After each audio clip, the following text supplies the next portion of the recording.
Watch a stitch up. I just watched when Nick Jewell drops a catch up AJ in the grand final a few years ago. You dropped Dapes, you dropped the premiership that year. Wasn't off me, mate.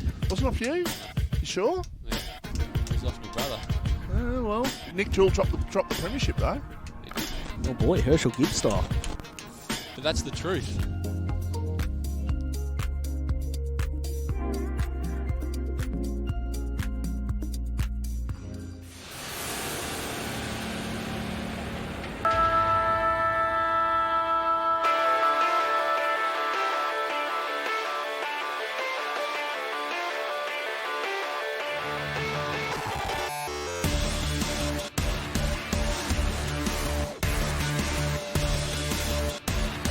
Welcome to the RD13 Match of the Day.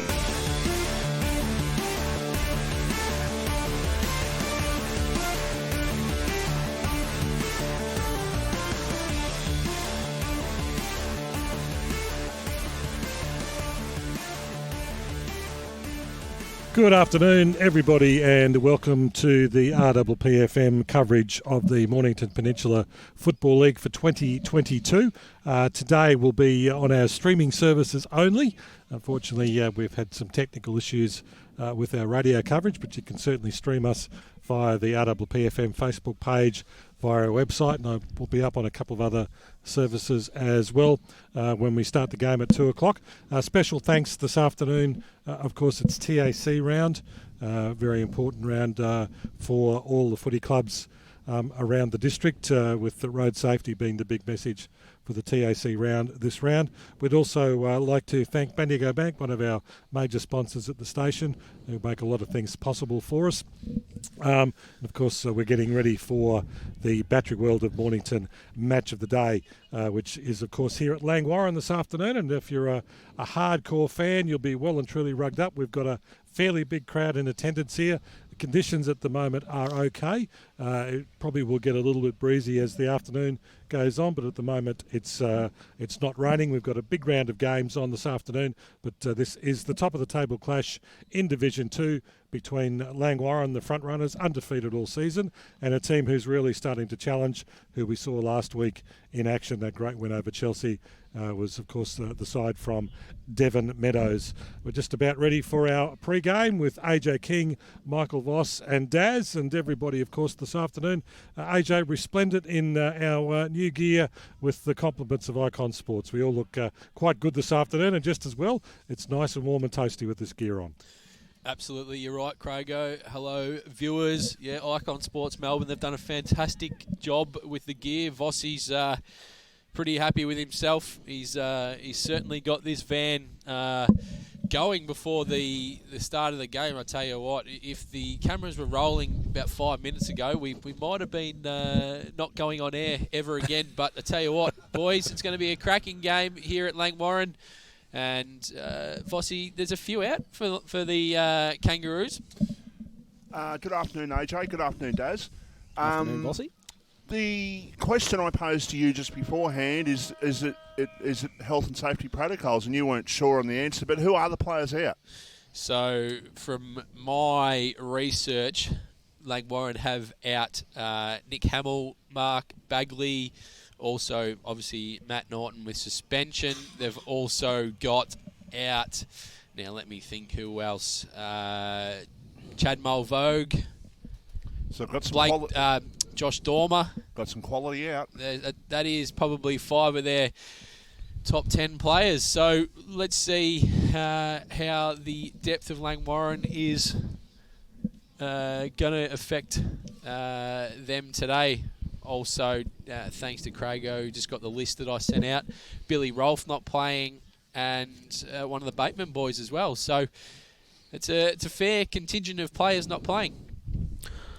Well, if there is one team, and good afternoon to everyone out there, if there is one team that can cover depth-wise, Vossi, I know that that's a high-quality list of players out, but Langwarrin, their reserves, their under-19s, they've been extraordinary all year. So if you're going to back a team to cover depth-wise, probably quantity more than quality in terms of players, and I look at Chad Mulvogue as well, who had 35 last week and dominated, but I think Langwarrin are going to be okay in the long run, and I expect them to get the job done like the fantastic team that they are.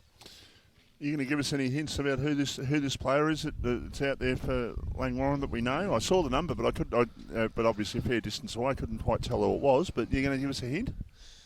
Let's say he just played, obviously in the seconds. He's got the very highlighted orange boots. He's in that front row there, Vossi. And let's say he used to bat at 4 for Langwarrin Cricket Club. Okay. Well, the one that immediately comes to mind is Danny Weir. No, not him. Younger. All right. Hits the ball very hard. Clean hitter. I don't think this is going as planned. Yeah, no. It's not. I'm sure you would have taken to the field with him, Vossi. I'm sure I probably would have at some stage, but I'm just looking over there, just trying to see if I can detect who it might be, and I can't. Look. Got you stumped? There we go, Vossi. Have a look on the screen here. There he is. Yeah, okay. Still got nothing? Yeah, no, look, not 100%, no. It's Andy Johnson. It is it? Okay. Well, he batted 4, I suppose, I was going to say. But,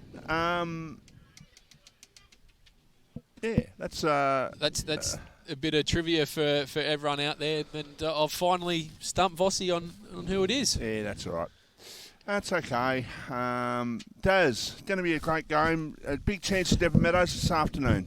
Massive chance for Devon Meadows, mate. I think this is across both divisions the 4th time in 7 weeks we've had a first v second.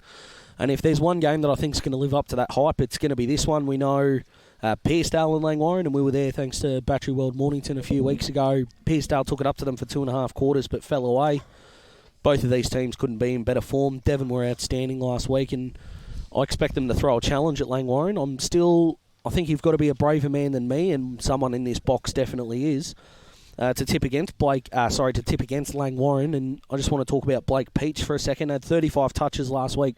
37 last week, 25 of them handballs, and I feel like these conditions, bit cold, could rain. I think he's going to get his snout in and under the contest, and he's going to be a big factor for Langwarrin in this game. Boys, can I just quickly jump in? It's just gone off screen. He's back. Vossi, is that a bacon and egg?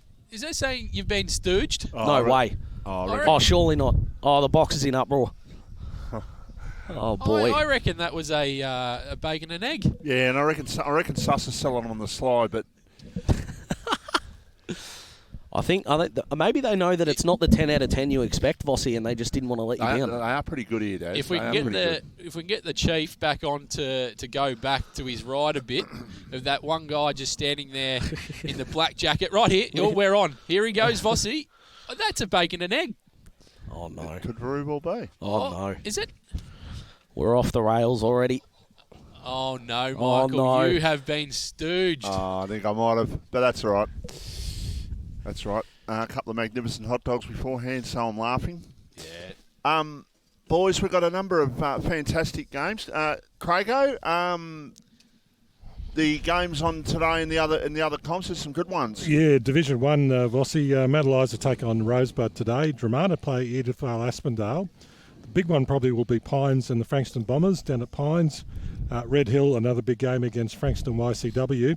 And the big clash between Sorrento and Bond Beach will be an interesting one to keep an eye on. Be interesting because it'd be a bit hard to kick goals today when there's no goalposts. Yes, what's the story there, AJ? Yeah, not too sure. Looks like someone's had a bit of a party last night. Might have cut them down. Yeah, I woke up this morning on a local notice board, and people are pleading for the thieves to bring the goalpost back, which is quite amusing. It could be easier or harder to kick goals given the space between the available posts has just become bigger.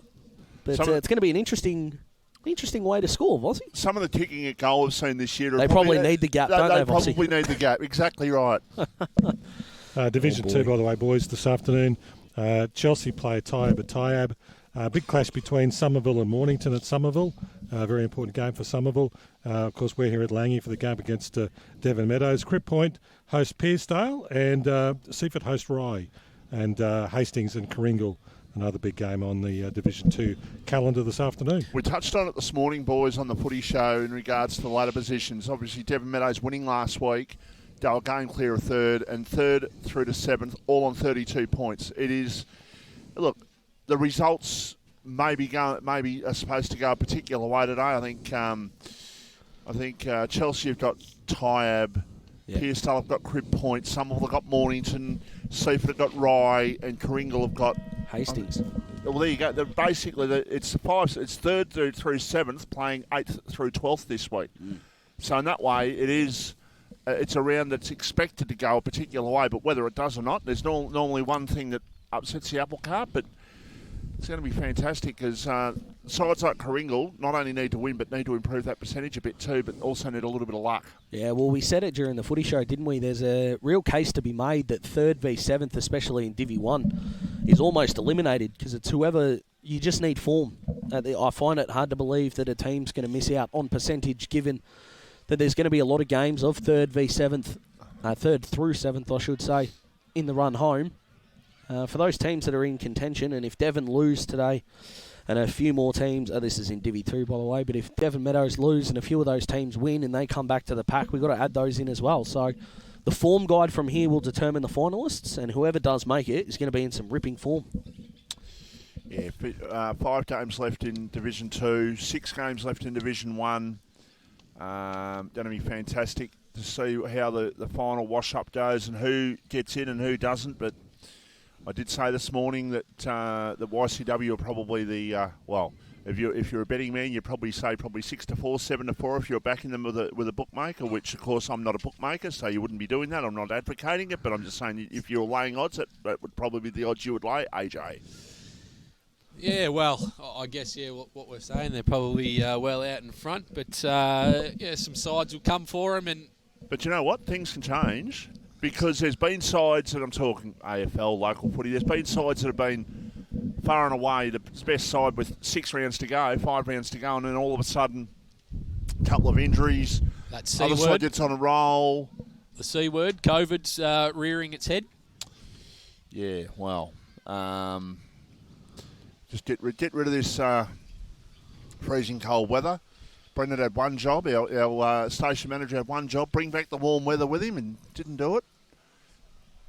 Which is very disappointing considering it's been mighty cold. You're a brave man calling out the boss on his day back, Vossi. You're a braver man than me doing that. I'm sure he'd love to see the warm weather too, don't worry about that. So Devon Meadows today, boys, and I'm looking at Nick Battle in particular, who had 11 inside 50s last week and 8 clearances. This is going to be a territory game. And he's going to be the one that has to lead the charge for Devon Meadows. Would you agree?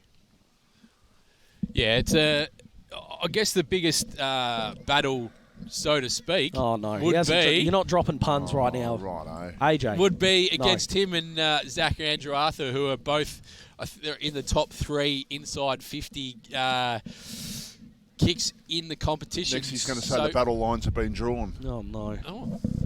Well, I've still got a fair bit of day to come up with a few more, but that head-to-head matchup, I think, would probably be what will determine this game. Whoever can be on top in the inside 50s between those two will make sure their side gets across the line. So AJ's crowning himself the king of puns, Bossy. There we go. 1-1, and we're away.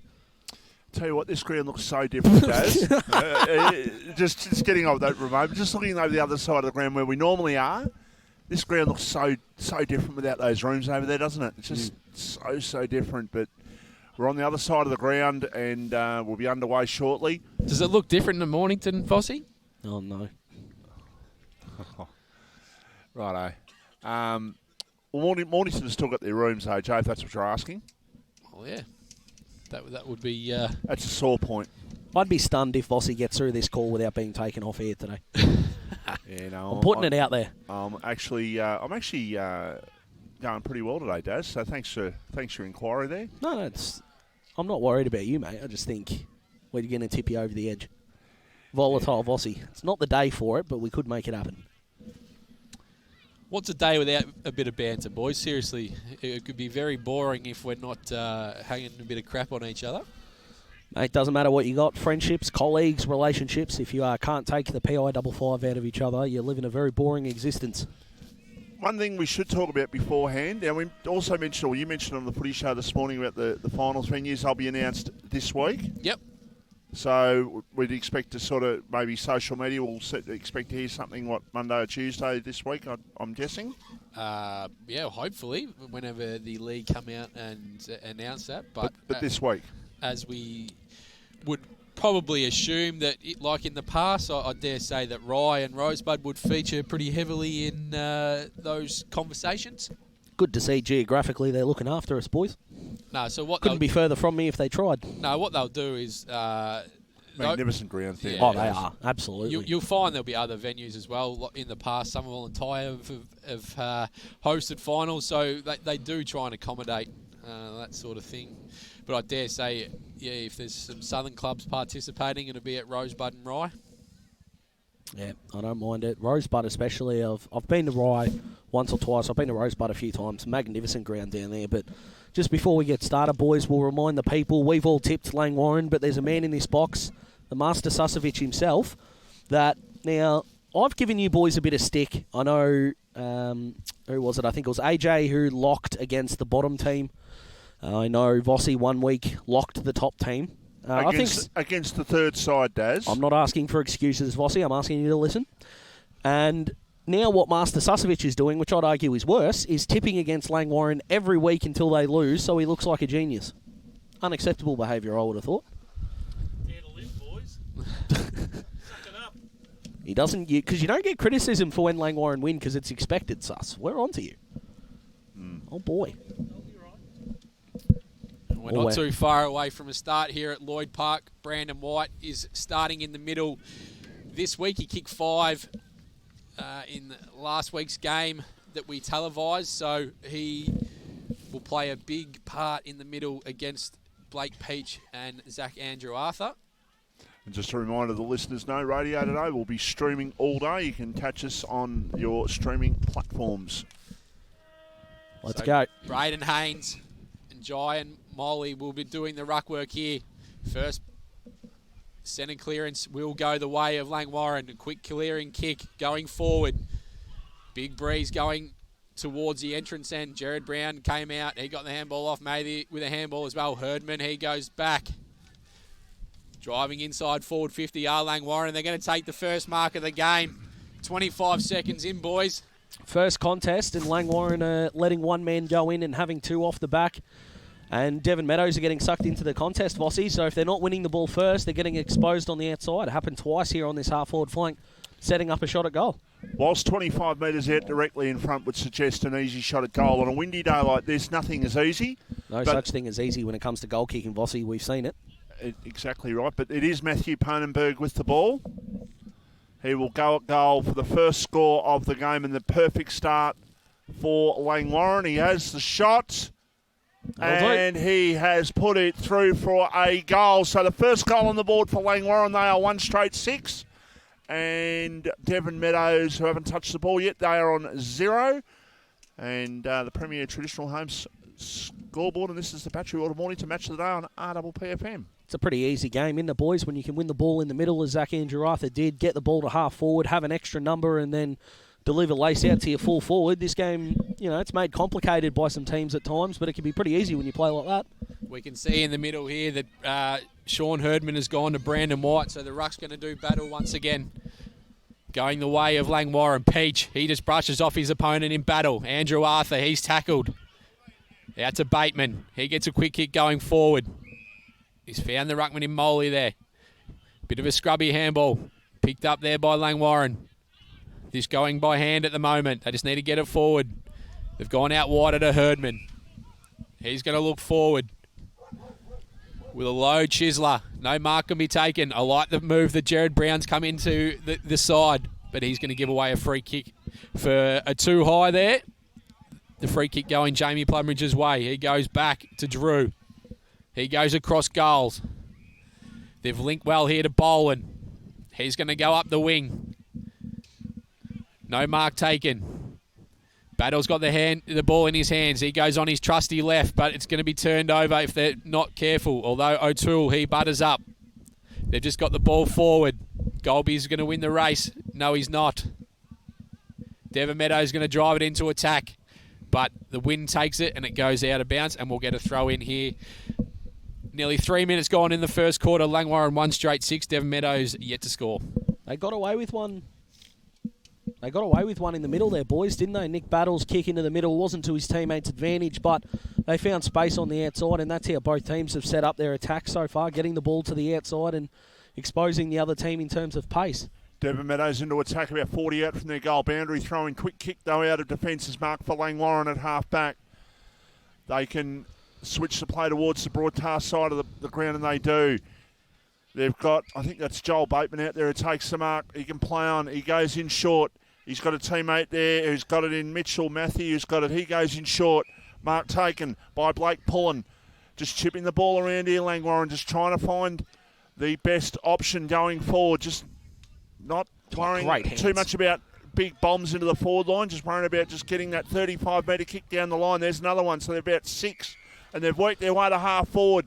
They go with a scrubby-looking kick. It's picked up. And a hand pass backwards back to Peach. In short goes the kick. Beautiful kick by Blake Peach. The mark has been taken for Langwarrin, and we're right behind this kick, and they got their chance for their second goal. And the man who had the shot at goal for the first goal is going for goal number 2, and that is Matthew Mpnfl, who will have a shot from 25 metres out from, well, a bit of an angle, but a lot of goal face to have the shot at goal at. So this should be the 12-point lead if he's successful.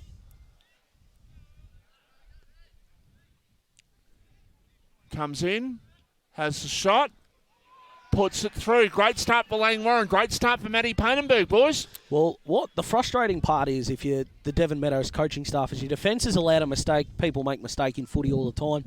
But making the same mistake twice, that's now twice they've had guys go to the ball carrier and allowed Langwarrin to have blokes on the outside. And Blake Peach, what a kick. Outstanding kick to your forwards.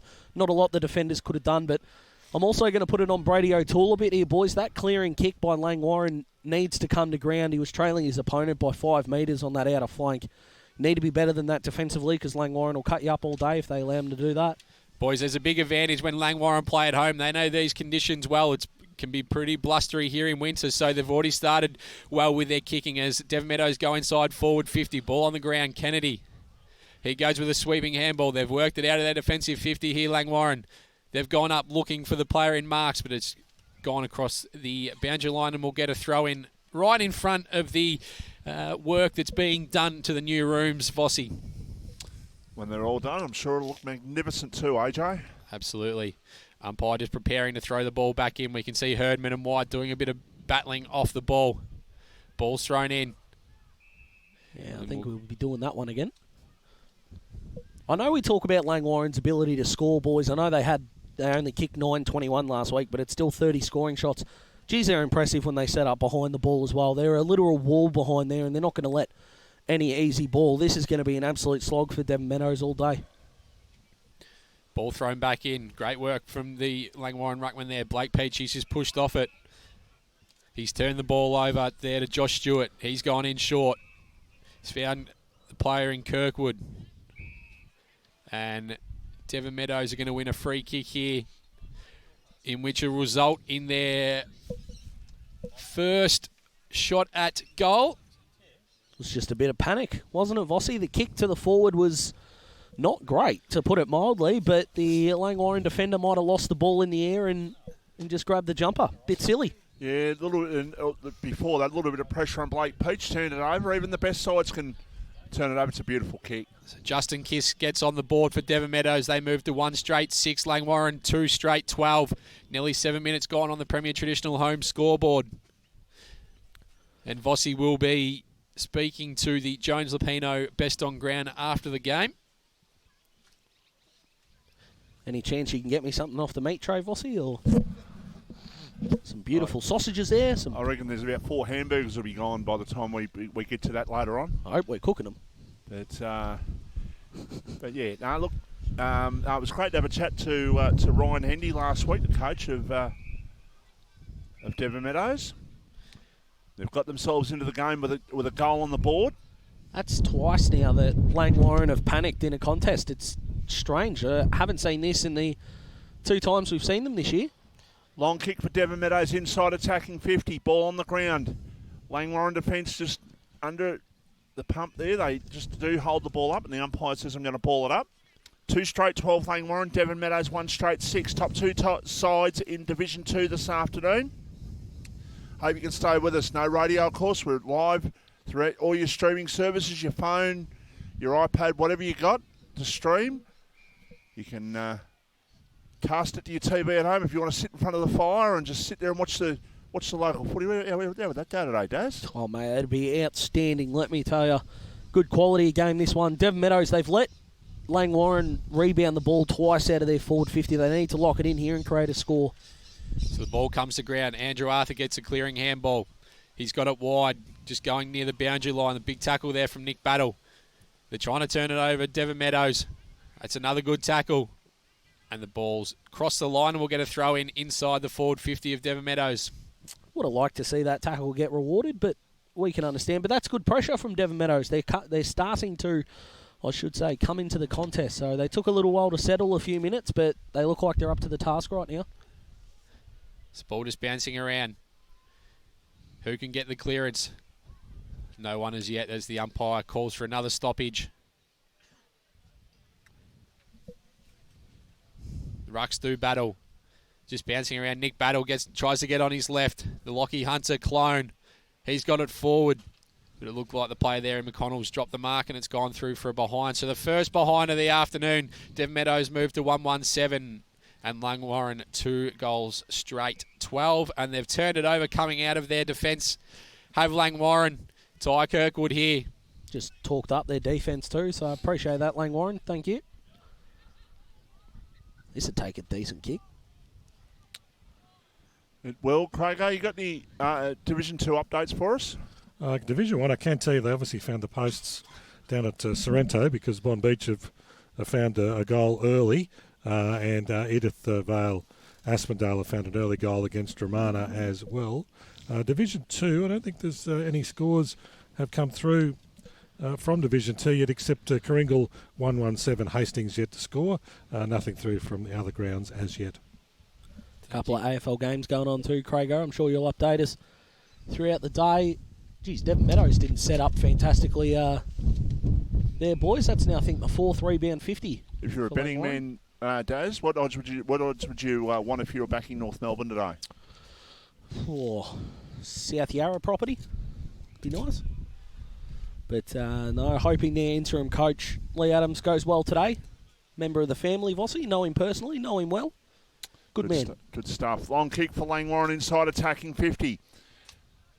Or towards attacking 50, I should say. And the mark has been taken in defence there. I think that was by O'Toole, who scrubs a kick. That's nearly missed his boot, Vossi. That is, he has totally got that about 8 metres off the boot. Not what he was after. They do defend well, though, to get the ball out, but it's coming back in because Langwarrin have got it. Oh. That's a poor kick. The mark has been taken by Riley Thorpe at centre-half back.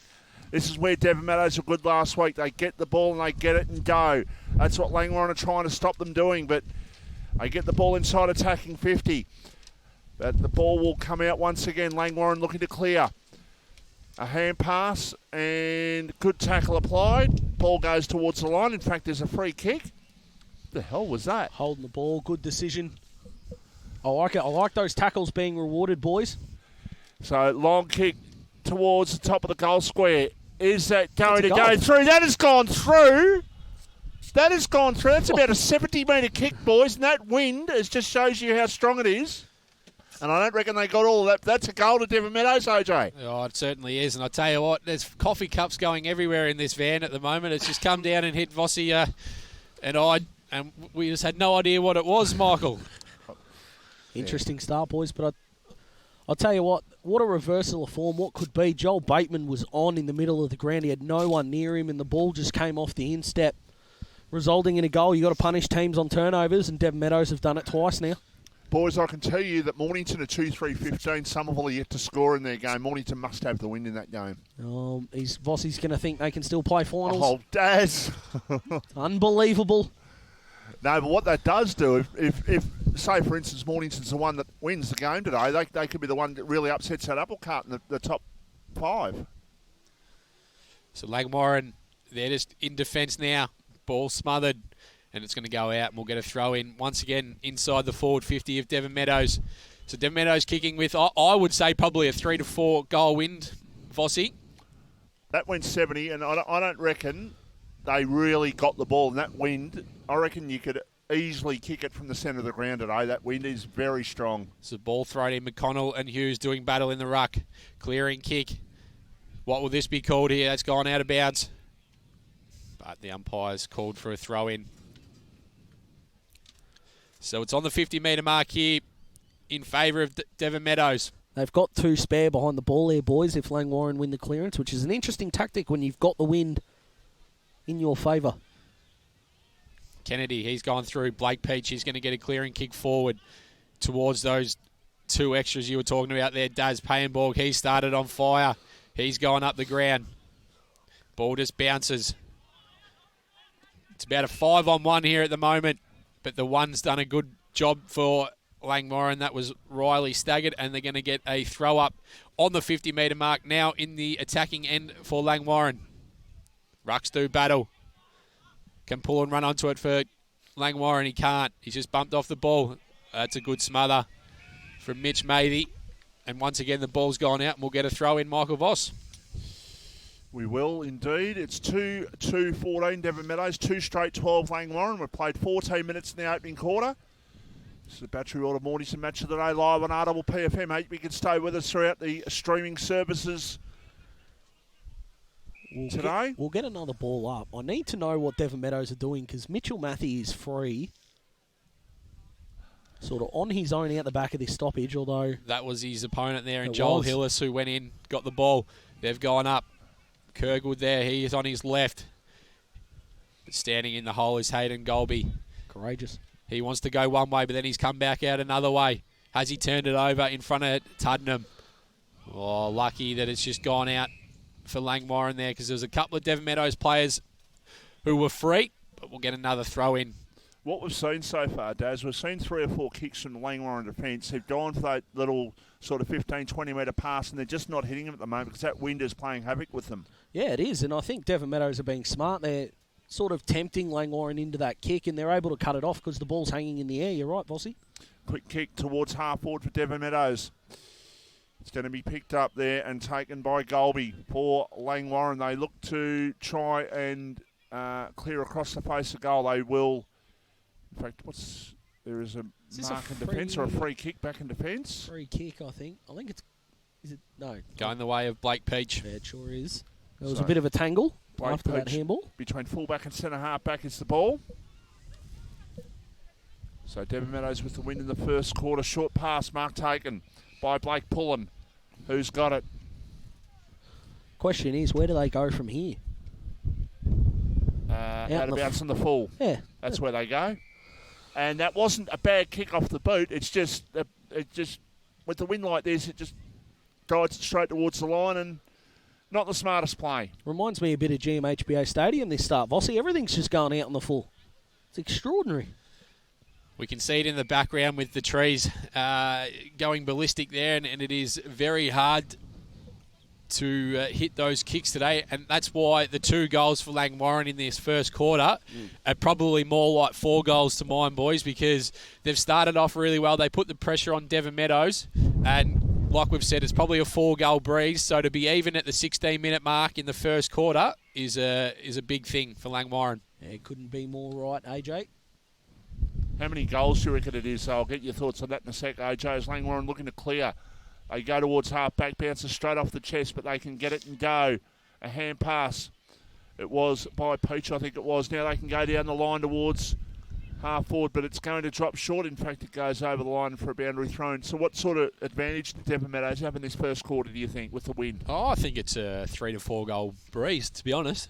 It does make you wonder, though, and this is why footy's so great, is if Langwarrin are able to take territory in the second quarter, Devon Meadows are going to hold on for dear life, so this game's not over at half-time.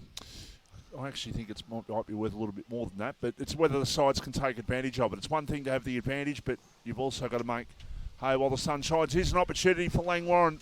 Quick kick towards the top of the goal square. It's a foot race on.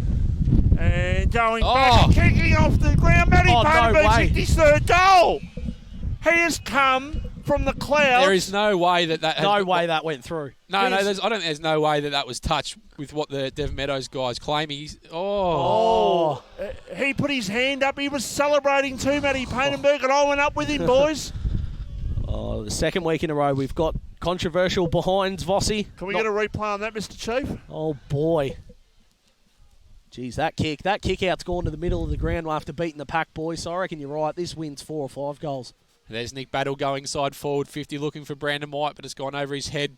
And once again, we'll get a throw in deep inside the Devon Meadows forward 50. We spoke about Nick Battle at the start of the game and how instrumental he is in getting the ball inside forward 50, and he's probably had 4 or 5 already, boys. Yeah, he definitely has. He's looked good, whereas you've got Andrew Arthur and Blake Peach who are familiarising themselves with the contest at the moment. But Langwarrin, they just need to get territory at the moment, and they need to attack in the second quarter. We know that, but a good start by Nick Battle and a very generous win, boys. 2 kicks, and they're within 25 metres of their own goal. Devon Meadows, they've got a score here. I actually think that Langwarrin, across the whole, nearly 19 minutes, have been the better side by foot. Yes. They know these conditions. They're looking for the shorter ball, whereas Devon Meadows are trying to go with that long kick the whole time. So potentially Devon Meadows, even though they've got the win, they just still need to lower their eyes. Yeah, they definitely do. The one thing I want Langwarrin to stop doing, and Vossi talked about it before, is that kick to the boundary line because the ball's hanging in the air. But that was a Jack Darling-style handstand that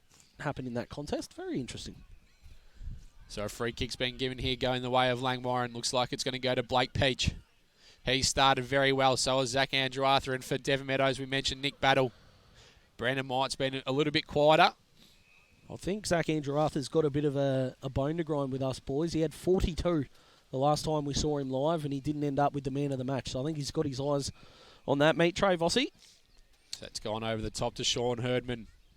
He started well too. As we mentioned, if you've only just joined us, he went into the centre bounce, lined up on Brandon White. It's a high kick. It's come down with a bit of rain, Vossi. Ball's just in. Langwarrin going to win a free kick here. Last 2 or 3 minutes, it's happened a lot, but the last 2 or 3 minutes, they're getting their head over the footy first, and that's 2 sloppy tackles in a row from Devon Meadows. So Langwarrin going inside forward 50 for a moment because the breeze looked like it was almost going to blow it back out. But Devon Meadows have won a free kick here going the way of Ryan Koo, who was good last week. He's been told to come back behind his mark. He was a bit stiff. He was away. You can see that kick that Langwarrin brought into their 50, how much that wind affected it. It held it up. So Devon Meadows will clear through the agency of Josh Stewart, who's got it. Left foot kick. Mark taken. 50. Yeah, by has Stephen to be. Bumgartner. Mitchell Mather, he didn't come back. He just kept going round, so he was forward of the mark. And Stephen Bumgartner could go boom here and go towards goal with a big kick. Because he is within kicking distance, I reckon, boys. He hand passes it off. Now they will go forward. Now a long kick and off target. Oh. He would have been well within his rights to go at goal there, but he didn't. I think it was Nick Battle who missed that one on the left foot. But a point nevertheless. So Devon Meadows up by 2 points. 2-3-15 Langwarrin, 2-1-13. Let's go out to Peter Susevich with that replay of the controversial call. Or I reckon if we can get it once more, I reckon that it is a correct call. You can see that the player in Josh Stewart. What's your decision through RWP? Yeah, no, I like Peninsula it. Footy? I like that. You can see his little pinky get a bit of touch on it as Langwarrin have gone forward. The ball near their top of their goal square. Can they rush it through Devon Meadows? And they have. Jeez, that's nearly deliberate, boys. So nearly 22 minutes gone in the first quarter on the Premier Traditional Home scoreboard. Devon Meadows do not have a big lead over Langwarrin. Devon Meadows are kicking with a 4 or so goal breeze that we think. Joel Hillis, he's going to go long. You see how far that ball has carried. It's gone over the back. Overrunning it was Golby. Great he tackle. applies a big tackle. That's fantastic defensive work because they were in real trouble there. I like the fact that their defenders are staying half a pace off because if the ball is coming off hands, boys, it's going behind. So I like the way they've set up there, but geez, that's a fantastic out in the tackle. ball, not quite. Very close. So I mentioned it a little bit earlier that Jared Brown's come into the lineup for Langwarrin, a bit of experience, and I really like what he's providing with that contest, probably at centre half forward. He's just going to make a contest all day. See, now it's on the ruckman to go closer. The boundary throw-ins on this side are going to be shallow. Boundary umpire throws the ball back into play. True centre wing. Devon Meadows really need to hit the scoreboard again because they've got the win in the first quarter, and I'd like to get another 1 or 2 if they can, but we've already played 23 minutes and there's only been the 4 goals kicked, so maybe another 3 minutes if that in the opening quarter. Short pass looking there for a teammate at half forward. The ball falls free. An opportunity for Langwarrin to get the ball out. It's going to be picked up by Mpnfl. He was tackled. He almost incorrect disposal as it was. They go forward and the mark has been taken. And it has been taken here on... He's got to turn and go, even numbers. And haven't got him on the That's list. a great kick. But a short pass and the mark has been taken. It's been taken by Harry Marks. Mark's taking a mark, Vossi. Poetic nature. I'm not sure if he's got the leg from here, boys. I know it's pretty deep inside 50, but, I mean, we'll keep saying it, but the wind is prevalent at the moment. So if I'm Langwarrin, if I'm a small for Langwarrin, I'm sitting at the top of the goal square in case this... There you go. That's a really smart kick. A great kick, in fact. Harry Marks has just set that up towards the top of the goal square. He set it low, and he enabled his forwards to have a chance of going at that one. It's that man again, isn't it? It's Mpnfl. He's going for goal number 3. I'll toot my own horn, boys. Called that magnificently. Got nothing from you, but that's all right. Thanks. That's one pat on the shoulder is worse than none, Vossi. There's a little tip for you. How good was the kick? How good were the hands as well? He wasn't the first man in that contest. Should kick this. He has put through his 3rd goal, and Matt Mpnfl says, I want the Jones Lapino Award. Yes, Michael Voss. I like it. So Langwarrin 3-2-20, Devon Meadows 2-3-15. And I'm going to go early, boys. All right. This is ominous signs for Devon Meadows. Yeah, when you've got a wind this powerful, you can't be giving up a lead at quarter time. I'm with you. Suss is shaking his head, but we know that's because he's got a house and a boat on Devon. So Suss is more worried about telling the better half that they got to ship up. It's all right. Suss, I've lost my house on Bomb Beach, it looks like. Yeah. I don't have enough rooms to accommodate you all, boys, so you need to figure something out before the season's done. Ball thrown up in the middle. It's a great tap out that looked like it was going to favour Langwarrin, but it hasn't. Herdman's over the ball. The umpire calls for it, and we'll get another stoppage inside. Pretty close to the centre circle here at Langwarrin. Who's going to run onto it? Bargmata for Devon Meadows. He gets a clearing handball. Nick Battle. He takes one bounce. He goes on his left. He goes long. Who can he find? Ball goes over the back. And it's trickled out, and we'll get a throw in. Brady O'Toole's had some 50-50 moments that haven't gone his way, boys. That tap was magnificent. And if I'm Nick Battle there, have a shot. You've got the wind. There's probably not a lot of time left. Kicking into the right forward pocket to a probable right footer mightn't have been the smartest move, and he's clearly got the journey. Tell you what, Michael Voss, was that a bit of a squeaky free kick here from our man Daz on the... Oh, mate, don't get me started. COVID's done things to the voice box. We'll move past it. You've done your time, Daz. Done my time, mate. I can vouch for you. You've done your time. I appreciate that, Vossi. As Devon Meadows have won a free kick here, and they're going to go back and look to take a 1-point lead. Justin Kiss. Old Frenchie. This is his 2nd goal. And he puts it through, and Devon Meadows are back in front with that goal. 27 minutes in the opening quarter there, 3-3-21. But they do have a very strong wind in this first quarter, and they have to play a really good second quarter. Langwarrin are on 3-2-20, and we've played 27 minutes, and that's on the Premier Traditional Home scoreboard.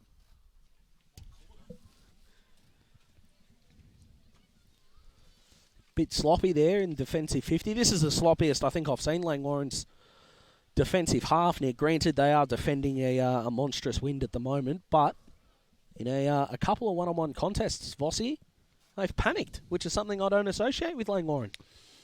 The pressure from Devon Meadows has been good in that respect. Have a look at the size of the Langwarrin ruckman, boys. I think he's still eligible for under 19s. No. He's a monster. No, he's not. Yep. Surely. He is. Oh, boy. They've found another one at the Footy Factory.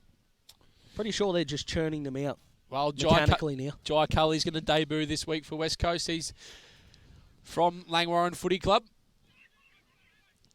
Oh. It's Herdman. He throws his body on the line every time. He can kick 6 tomorrow as long as Hawthorn win, Daz.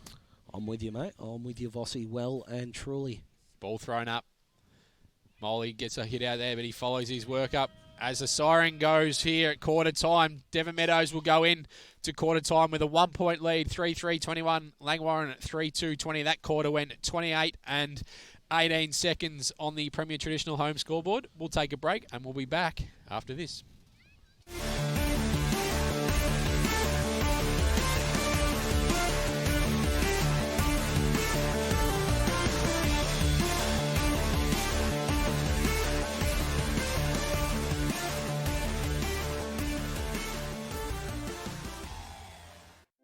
Everyone knows Australia has 4 big banks, but the 5th biggest retail bank is snapping at their heels.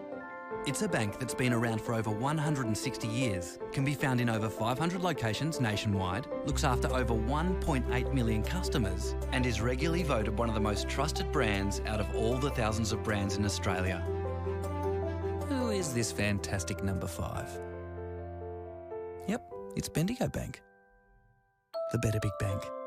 More and more people with a taste for quality are shopping at Eliza Meats. Kevin and his lean team pride themselves on the finest cuts, from juicy steaks and roasts to high-grade mince and sausages. And Eliza Meats are the gourmet specialists. Inquire about Eliza Meats Spit Hire. Phone 9787 4473 for a mouth-watering meal fit for a king. It's all at Eliza Meats. See our sponsor Kevin at Eliza Meats, 112B Mount Eliza Way, a station sponsor. Need your property painted, but you don't want to just trust any painter with your asset? Give Wow Factor Painting Solutions a call. We're based on the Mornington Peninsula and specialise in high-quality painting solutions. We are proud members of the Master Painters Victoria and the Dulux Accredited Program. For a free quotation, visit wowfactorps.com.au or call 0475 448 285. Wow Factor Painting Solutions, a station sponsor. Battery World now open in Mornington. We know batteries. We know our 75 D23Ls from our DIN 65 LHs. And we know which is best for you. We have the range and a spark no one else can match, because we live and breathe batteries. Those beautiful boxes and cylinders that power our lives and our passions. That's why we're the batteryologists. We're Battery World. Battery World Shop 1, 43 Mornington Tyre Road, Mornington. At SJS Accounting Strategies in Mornington, our mission is a simple one: to make running your business easier. To get money-related challenges out of the way so you can focus on growing your business. It doesn't matter which business sector you're from, our commitment to helping you grow will be exactly the same. Why? Because our team loves helping businesses achieve their goals. Contact SJS Accounting on 5975 0488 or visit www.sjsaccountingstrategies.com.au. A station sponsor. Word Safety Round is an opportunity for all AFL Victoria affiliated football and netball clubs to promote road safety and also to honour those tragically killed on our roads. Coaches, players and supporters from over 1,000 Victorian football and netball clubs don a blue armband to show their commitment to eliminating death and serious injury on our roads.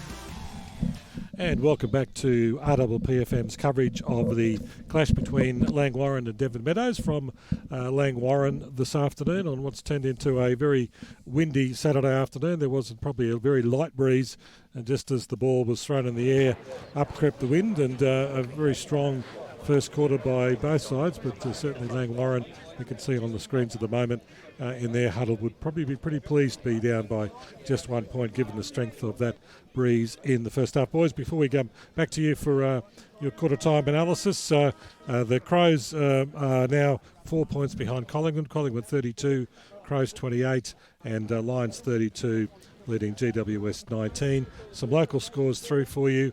Mornington 23, Somerville 7, Crib Point and Pearstyle 14 apiece, Seaford 32, Rye 13, Karingal 33, Hastings yet to bother the scoreboard.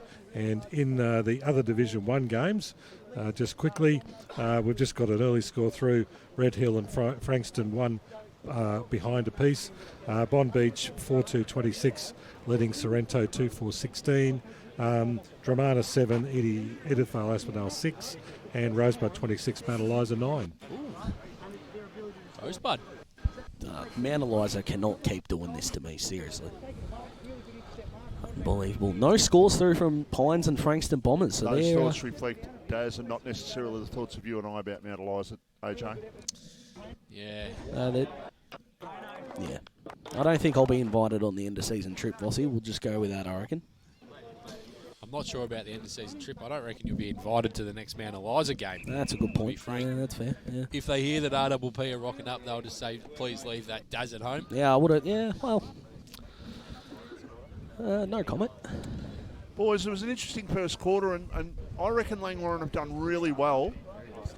Even though they're 1 point behind, I think they've done really well against the wind, and now it's up to Devon Meadows to see how they go defending against this wind. Yeah, I agree with you, Vossi. It's not often when you say a side is a point behind that they've won the quarter. Yeah, I'm with you. And I think what we're going to learn in this second quarter is if Langwarrin do get out to a big lead, then you're probably thinking to yourselves, Devon Meadows have wasted the opportunity. But if Langwarrin do struggle with this wind, then, you know, just the wind mightn't be, I'll learn how to speak English in a second, mightn't be the big advantage that we think. So I actually think we're going to learn more this quarter than we did in the first one, because you don't really know how strong a wind is, Vossi, until both teams have had it. Exactly the point I was going to make, Daz. Very good point. Yeah, you won't know until both sides have had the wind. And yeah, Matty Padenberg, he was on fire in that first quarter, kicking 3 goals. The reason he was on fire was the forward 50 entry from Langwarrin was superb. Yeah. And what was your decision on that other one that he kicked out of midair? Correct decision. Correct decision. Yep. Okay. Correct decision on the replay. Very good decision by the umpires. Yeah, I think you might be right there, boys. They've done extraordinarily well. You've just given me a heads up too. Rowan David, congratulations, Rowan. 500 games today, umpiring the Sereno Bond Beach game, and I believe I was speaking to another older life member of the umpires, and he was telling me that he's doing the game with Mark Mounsey and Jason Hughes, two former umpires. The league, Jason Hughes sort of pops down for the occasional game, the milestone games now, lives bush. But fantastic effort, Rowan David. 500 games, great performance, and hopefully it's a great game today. Yeah, outstanding effort, isn't it?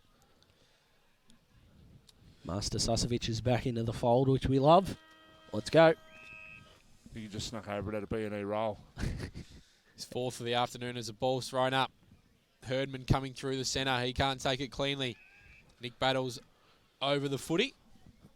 Been really impressed with Sean Herdman's start. I think his first quarter was outstanding. Mightn't have had the touches of a Peach or an Andrew Arthur, but I think everything he's done, he's shown off his footy IQ. Good start. Now, Pete Susovic, you're out at the Langwarrin huddle at quarter time. Yeah, it was interesting. Full of praise, especially for number 21, Vossi, a full forward that's kicked 3. Matty Padenberg, absolutely. Yeah, so big raps there. I tell you what, if you're a Devon Meadows player and you're sitting behind the pack this quarter, watch out. Yeah, great call there. Langwarrin adjusting to the wind there. Their forwards were leading up at the ball, but they need to stay deep. With this wind, create a contest, and the smalls need to be playing behind their talls. There's an opportunity for Devon Meadows to go forward. They're trying to actually look backwards as he was trying to run forwards there, but they managed to get the ball forward towards half forward. Clever kick. Mark has been taken. I think that might be McConnell who's got it, who will go back towards inside attacking 50 with the kick. Off the pack comes the ball.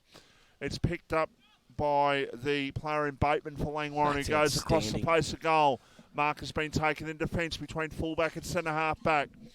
So it's Devon Meadows up by a point, but Langwarrin have the scoring in this second quarter. I dare you to find me a better field kick today than that one by Joel Bateman. That across goal, that was outstanding. It's a very good kick. As a rule, drop that Mark, but no, he's a very good kick. High kick there by the player in Zach Andrew Arthur it was, and it goes out of bounds on the full. Boys, let's see if Devon Meadows have taking anything out of Langwarrin's first quarter and their entries into the forward 50 going into the wind. They're just trying to possess the ball, it seems, at the moment, and that's probably a good thing to do. Try and get that ball forward 25, 30 metres with the kicks, and try and find an open target inside 50, because you're not going to kick many goals from 50 today. They're the sort of kicks that Devon Meadows can't afford to be doing. They've got to play it smarter than that. They can't allow Langwarrin just to sit behind the ball and cut the ball off. Yeah, spot on. Even their spoils are going to go 10, 15, 20 metres, aren't they? Out the back. So Langwarrin have gone inside forward 50. Nick Battle has got himself down in the defence. A nice little step from the player there in Marks. Ball's just on the ground. Battle again. He wants to find his left. He gets a clearing kick up the ground. No one can take a mark. Big tackle there against, it looks like, McConnell. And the umpire's called for it. And we'll get a stoppage just outside the forward 50 here. Nearly 3 minutes gone in the second quarter. Premier Traditional Home scoreboard. Sees Devon Meadows 3-3-21, Langwarrin 3-2-20, with Langwarrin now kicking to what we thought was probably a 4-goal breeze in the first quarter. Probably dropped a little bit, but still very strong. I actually think if it does drop a little bit, it's probably a better advantage for Langwarrin, to be honest. Yeah, you're going to have more accurate ball movement going down the ground, aren't you? So Vossi's going to be on the Bridgestone Select Mornington mark of the day. This ball comes out to Bateman. He goes by hand. A quick kick inside forward 50. Mitch Mathy was just over the footy. A couple of players dive in. And we're going to get a stoppage. I'll tell you what Langwarrin have learned from that first quarter, boys, is they're having a sweeper outside of the contest corridor side. So they don't mind the ball getting pushed to the boundary because they know that it's going to be a lot of out on the fulls. But that's twice now that they've had a wing sweeper, corridor side, and they've been able to enter forward 50. So Devon Meadows have got to be careful because if they get trapped here, Langwarrin are going to be on top and create a scoring opportunity, and Langwarrin have got a couple spare back here. The other thing that I think Langwarrin will be pretty happy with is that Nick Battle in this quarter has got a lot of possessions deep in the defensive 50, so he's not able to create going forward. Yeah, his metres gained this quarter would be extremely low, which is a plus.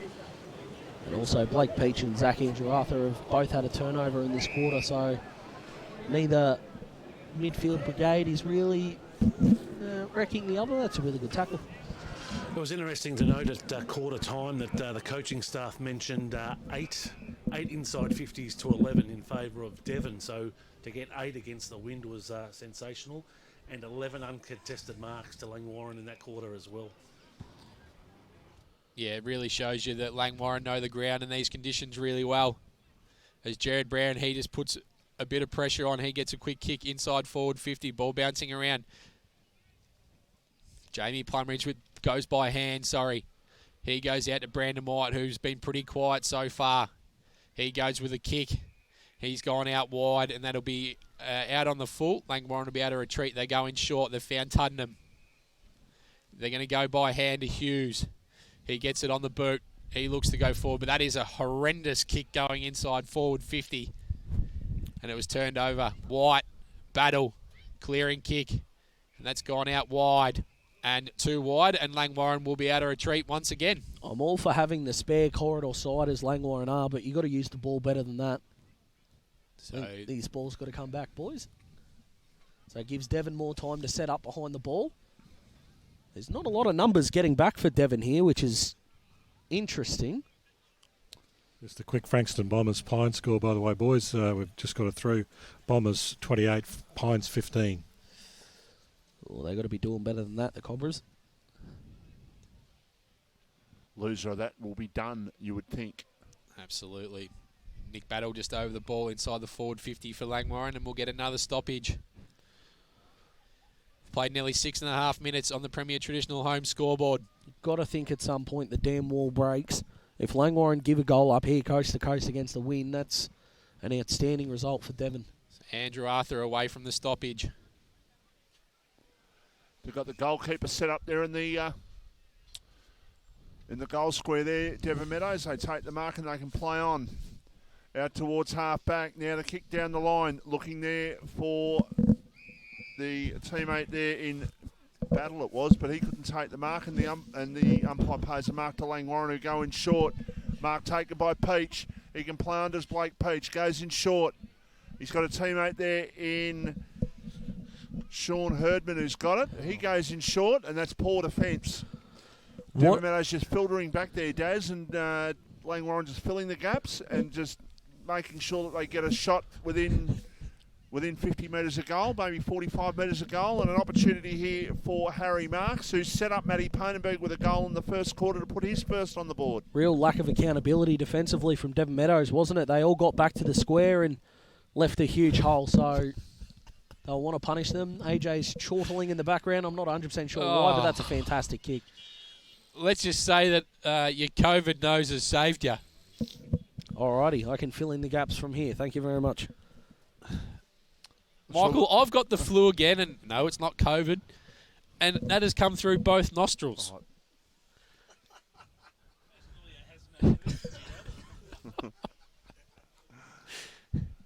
It's fair to say those hot dogs and Mars bars went down all right, Rossi. All I can say is I'm glad the bacon and egg rolls run out. I'm sure the listeners really need to know this too, boys. Well, I'll tell you what else they do know. They know that Devon Meadows... I reckon they got it in their lounge room, Rossi. As that Andrew Arthur tries to clear it for Langwarrin. But Devon Meadows going to come away with it. Ball smothered. Rory Hillis was in there. Nick Battle once again. I like it that he's getting his ball now. Going inside there. Forward 50. Spoiled away. The crumbs come to Devon Meadows. That's going to go at the top of the goal square. What can they muster up out of this? Quick kick. Great finish. And they've got one. They've got one going into the wind here, boys. So they go back in front. Langwarrin 4-2-26. Devon Meadows. They go to 4-3-27. We've played 9 minutes on the Premier Traditional Home scoreboard. They almost did everything right there, Langwarrin. Defensively, they were okay, but their half-backs just didn't come into the V, did they? And just allowed the crumb. And look, you're going to get punished. Wind, no wind, doesn't matter. Good finish. Well done, Devon Meadows, because they gave up a pretty easy goal about 2 minutes ago. Well, I'm going to call some football here, boys. So you blokes are unbelievable. So it's right by the umpire. It's a 1 point lead to Devon Meadows. We've played 10 minutes in the second quarter.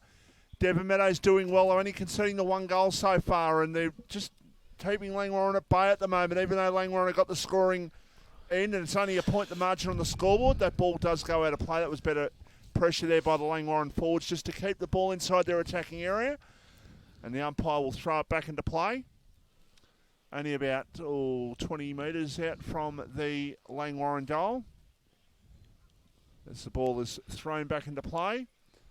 The wind certainly pulling that one back in the air. Quick kick is going to be claimed but not paid by the umpire. And once again, a ball up to take place. Yeah, the rule is still 15 metres. That went about 4.5, that kick. But I think players do it now so they can eliminate prior opportunity. It's a pretty clever tactic. Once again, ball up to take place. You know the rule about ball ups, Vossi. Usually a free kick's found one way or the other just to break this up. Very true. Devon Meadows 4-3-27. Langwarrin 4-2-26. Premier Traditional Home Scoreboard. This is the Battery World of Mornington Match of the Day, live on RPPFM. Good contest, both sides. Having a real fair dinkum go at this. Langwarrin minus a few today, but Devon Meadows certainly giving them more that they can handle at the moment. Or all that they can handle, I should say. Ball at half back. And the man who kicked the last goal was Ty Kirkwood. He goes in short. Goes backwards to the kick a little bit. The mark has been taken between fullback and halfback here for Devon Meadows. They bring the ball out towards the centre wing. No mark taken there by Moley. It was ball on the ground. Now a chance for Langwarrin. A high kick towards the top of the goal square. Is that a mark at the back? Is that a... It is. It And is a it's mark. that man, Vossi. He was third in line there, and he somehow managed to get that one. The Devon Meadows defence seemed to be all over him there on that occasion to try and get that one, but that was very, very good. And it is Matty Painenberg again, who is, I think, he was matched up on Patrick Boland there early in the quarter. This could be his fourth goal, Daz. I'm not sure if you're a believer in conspiracy theories, Vossi, but I reckon Matty's gone down to the butcher this morning. He's looked at the prices, and he's gone, I need another option. I think he's after that meat tray. He's kicked 4. Extraordinary start. Or what are you trying to say? He wants to have a chat with me after the game. Is that what you're saying? Mate, well, everyone wants to have a chat with Vossi, let's be honest. But he's well and truly putting his name up. Someone's got to come and stop him. Right now, it doesn't look like anyone's close. See earlier in the week in eastern suburbs of Melbourne, see that the price of petrol was $1.34 and it was lined up for miles to get the petrol. Montana, yeah. So Langwarrin 5-2-32. Devon Meadows 4-3-27. 12.5 minutes gone in the second quarter. Andrew Arthur with the clearance. He gets it by hand, but it's smothered. Battle by hands. He goes on to Haynes. He gets a clearing kick forward. Just into a bit of space. Who can run onto it? Langwarrin are going to clear, but it's a big tackle there from Stewart. And it's been awarded holding the ball against Bateman. So it should have been too. Yeah, really good decision. So Stewart's called to play on. He goes on the left, but he's turned this over. Tuddenham takes the intercept mark. He goes across goal. He was looking for the player there in Churcher. They're going to run onto it here, Langwarrin. They're going to go in short. Great kick. They've found Herdman in the middle of the ground. They've got to go quickly. Bit of an up and under. Who can take this?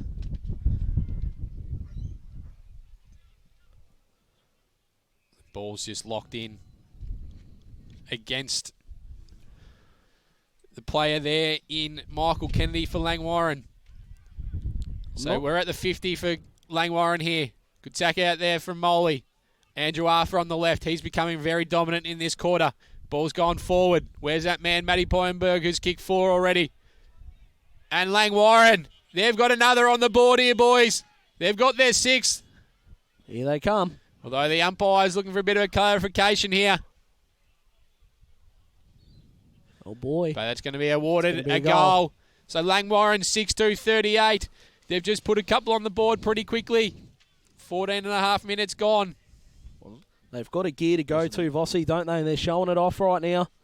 Devon Meadows are in a bit of trouble. We've talked about it. We'll probably talk about it for the rest of the afternoon. They weren't able to put a score on the board for Langwarrin to play catch-up. And now that they're able to play their full game, they're just starting to get some breathing space, Vossi. I think AJ's wanting some breathing space right now, but we'll go with Langwarrin. Yeah, I don't like the fact that you're leaning forward, Vossi. Oh, this is extraordinary. Ball thrown up. Rory Hillis was looking for Nick Battle, but Andrew Arthur extracts it from the middle. But he's turned it over there. Nathan Drew taking a good intercept mark near that man in Matty Poyenberg. The first touch for Devon Meadows at clearance has been really good this quarter. They're just not hitting targets in the middle of the ground. So Nathan Drew, he goes out looking for Brandon White. He's dispossessed. Battle's just battling away. And we'll get another stoppage. I'm not quite... I think if a goal comes quickly here, boys, I think the alarm is just going to start sounding a little bit on Devon Meadows here. So ball's out in front of Blake Peach. He can't run onto it. Another pack forms and we'll get another stoppage. Pushing the back.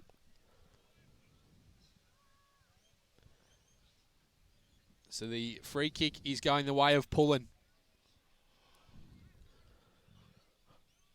He looks like he's going to go back and have a set shot here. Torp. Go the Torp, son.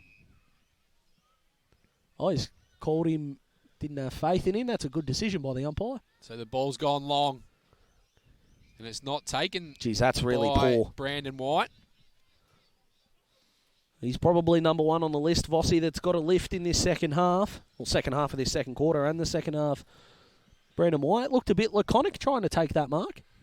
He hasn't been a good day for him so far, absolutely. As Devon Meadows just trying to bring the ball out of this defensive area. Langwarrin trying to lock it in there to give themselves another opportunity. They're already up by 11 points. And free kick, it's going to go to Devon Meadows, and they will be able to clear from the left-back pocket. So if Langwarrin go on to win this, boys, and they are able to bring back 8 or 9 players, how much does that say about the rest of the year in Division 2? You got to wonder what it's got to take to beat them, don't you? I mean, this game's not over, but I mean, if you're winning games, kicking 9 goals, 21, you're probably in good shape for the rest of the year, aren't you? It does say a lot, granted there, AJ, but there's still a long way to go in this game, and Devon Meadows won't give this up without a fight for sure. Long kick down towards left half forward. Off the pack. Now an opportunity for a tackle to be applied. In fact, it's a sling tackle, I believe, and the umpire's given a free kick. Don't think the Langwarrin coaches box there are quite happy with that. Couple of their hands on their heads. Old former Sydney player Jared Moore there. I'll tell you what I am loving about the umpiring so far, boys, is the player first to the contest is getting rewarded more often than not. Love it. Ball in the left forward pocket here for Devon Meadows. Just need to hold the ball down there for a little bit. Langwarrin scored a couple of goals recently. It's 18 minutes played. They don't want to concede the next goal. Be an absolute foot race to goal if they manage to get this out. Langwarrin, there is no one in their front half. Considering they've got the wind, a quick kick out might be actually clearing this contest. And Langwarrin looking to try and rush clear it the ball. through They from might there, son. still be under a bit of the pump here, boys. Right in the pocket. The umpire said holding the ball. In fact, it's holding the ball decision. It's actually going to go against Devon Meadows. Bit of biff on here, boys. There is a bit of biffo. Don't mind it. Bit of passion. Don't go too far with it, of course. We're not advocating anything on any sort of violent spectrum, but just letting your opposition know you're there and you're not going to give up. Although I think a 50-metre penalty has been Two paid 50s here, boys. 2 50s. Oh, there was already one initially. When you're going with the wind, and as strong as this wind is, AJ, you certainly don't want to be giving away 2 50-metre penalties, because all of a sudden, full back is the ball. Now it's at centre half forward, and Herdman can go back and have a shot. Yeah, far goal post outside that, and bring it back around. We've seen 3 or 4 shots like that earlier that have been scored goals. So aim it outside the far goal post like that. Bit up and under. And just not quite making the distance, but right idea. Through for a point. Langwarrin up to 6-3-39. Devon Meadows 4-3-27. We're about to hit time on in the second quarter. I think Langwarrin are just starting to really get ascendancy here. They're getting under Devon Meadows' skin a bit. Yeah, they're going to another gear, and it's the question about Devon Meadows is whether they can follow them. At the moment, they're hanging on. So Tuddenham has the ball close to the line. He's pushed off it, and it'll go out of bounds on the full. That was good work there. I think it was through the big ruckman in Haynes.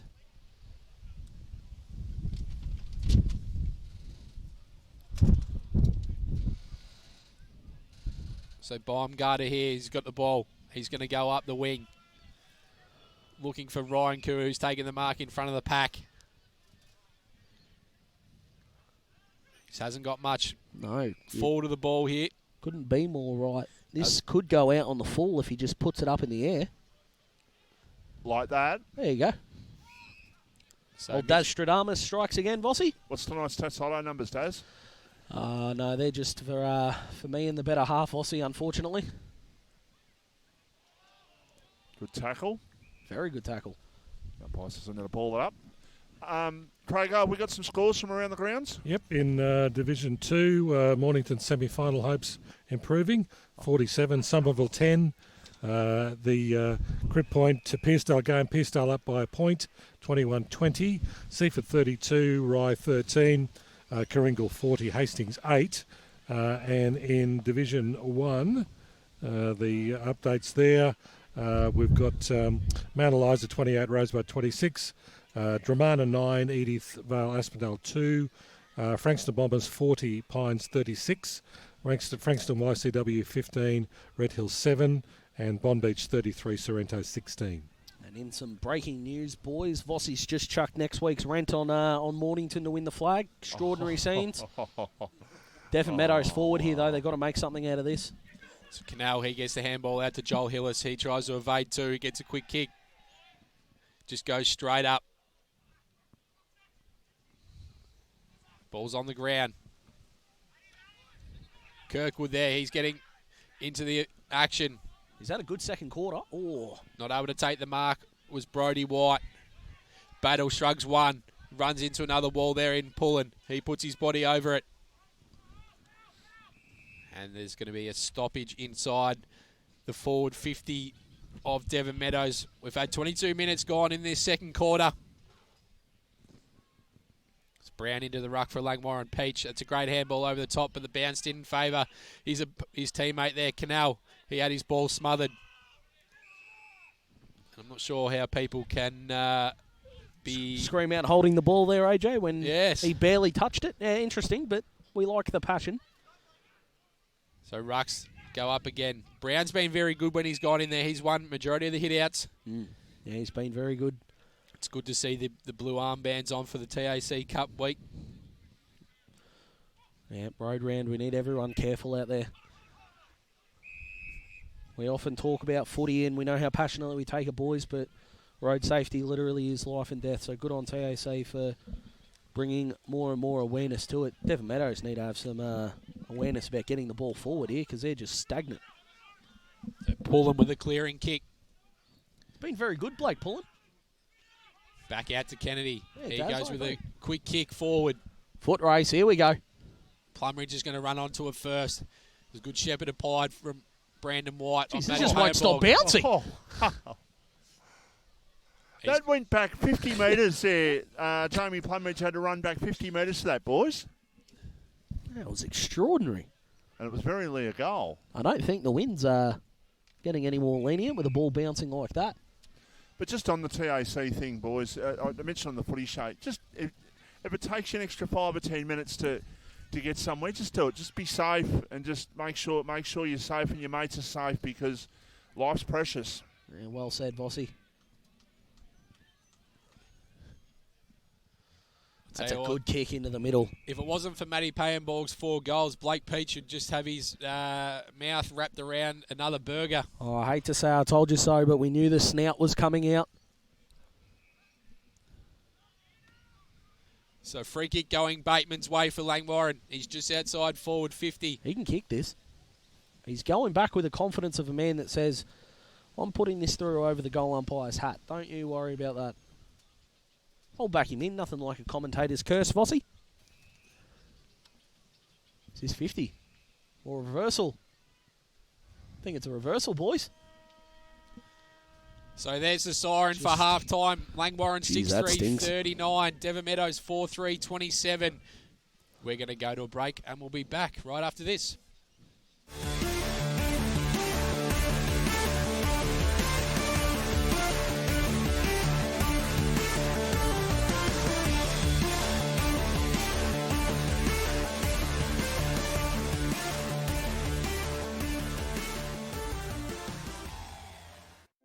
Everyone knows Australia has 4 big banks, but the 5th biggest retail bank is snapping at their heels.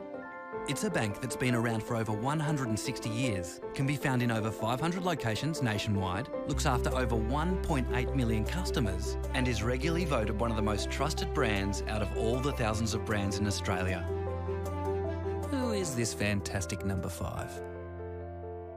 Yep, it's Bendigo Bank. The better big bank.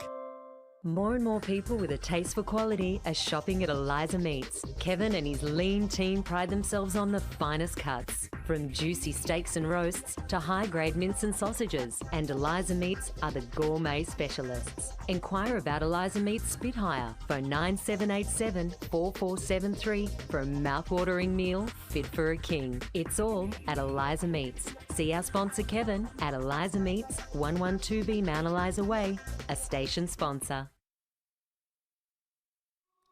Need your property painted, but you don't want to just trust any painter with your asset?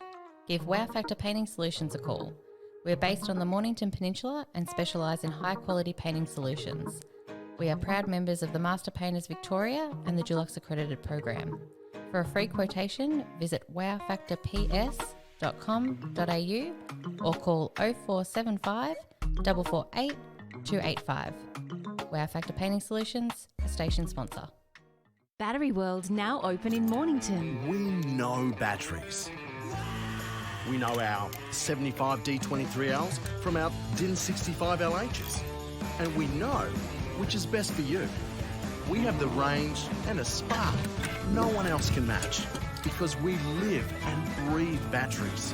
Those beautiful boxes and cylinders that power our lives and our passions. That's why we're the batteryologists. We're Battery World. Battery World Shop 1, 43 Mornington Tyre Road, Mornington. At SJS Accounting Strategies in Mornington, our mission is a simple one: to make running your business easier. To get money-related challenges out of the way so you can focus on growing your business. It doesn't matter which business sector you're from, our commitment to helping you grow will be exactly the same. Why? Because our team loves helping businesses achieve their goals. Contact SJS Accounting on 5975 0488 or visit www.sjsaccountingstrategies.com.au. A station sponsor. Dreaming of a cold beer poured straight from the tap? Tar Barrel Brewery and Distillery, located on Watt Road in Mornington, is open Wednesday to Sunday, offering craft beers and spirits produced on site, with local wines and cocktails also available. Come down and enjoy one of their famous wood-fired pizzas in the beer garden. A local taste experience. Tar Barrel Brewery and Distillery, the spirit of local. tarbarrel.com.au, a station sponsor. Here at Bridgestone Select, it's our job to keep you moving with the right advice, a great range of products and service you can count on. So when it comes to tyres, when it comes to auto care, come to Bridgestone Select for service that moves you.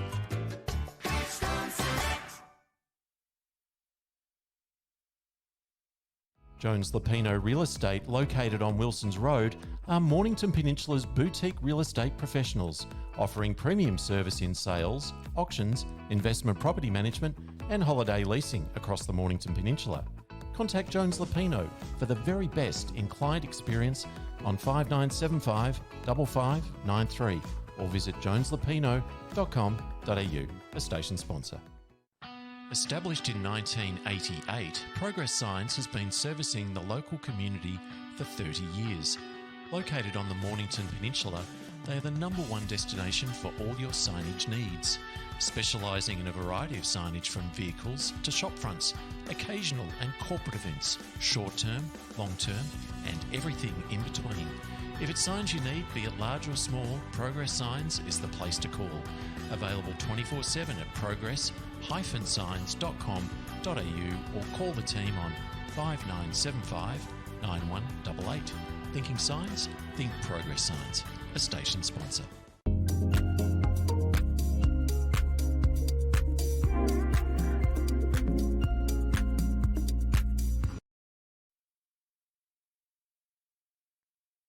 Football and netball clubs are at the heart of many communities, and when road trauma happens, we know it impacts on local communities more broadly. Partnering with AFL Victoria gives the TAC the ability to reach a large number of communities across Victoria, including a high proportion of regional populations.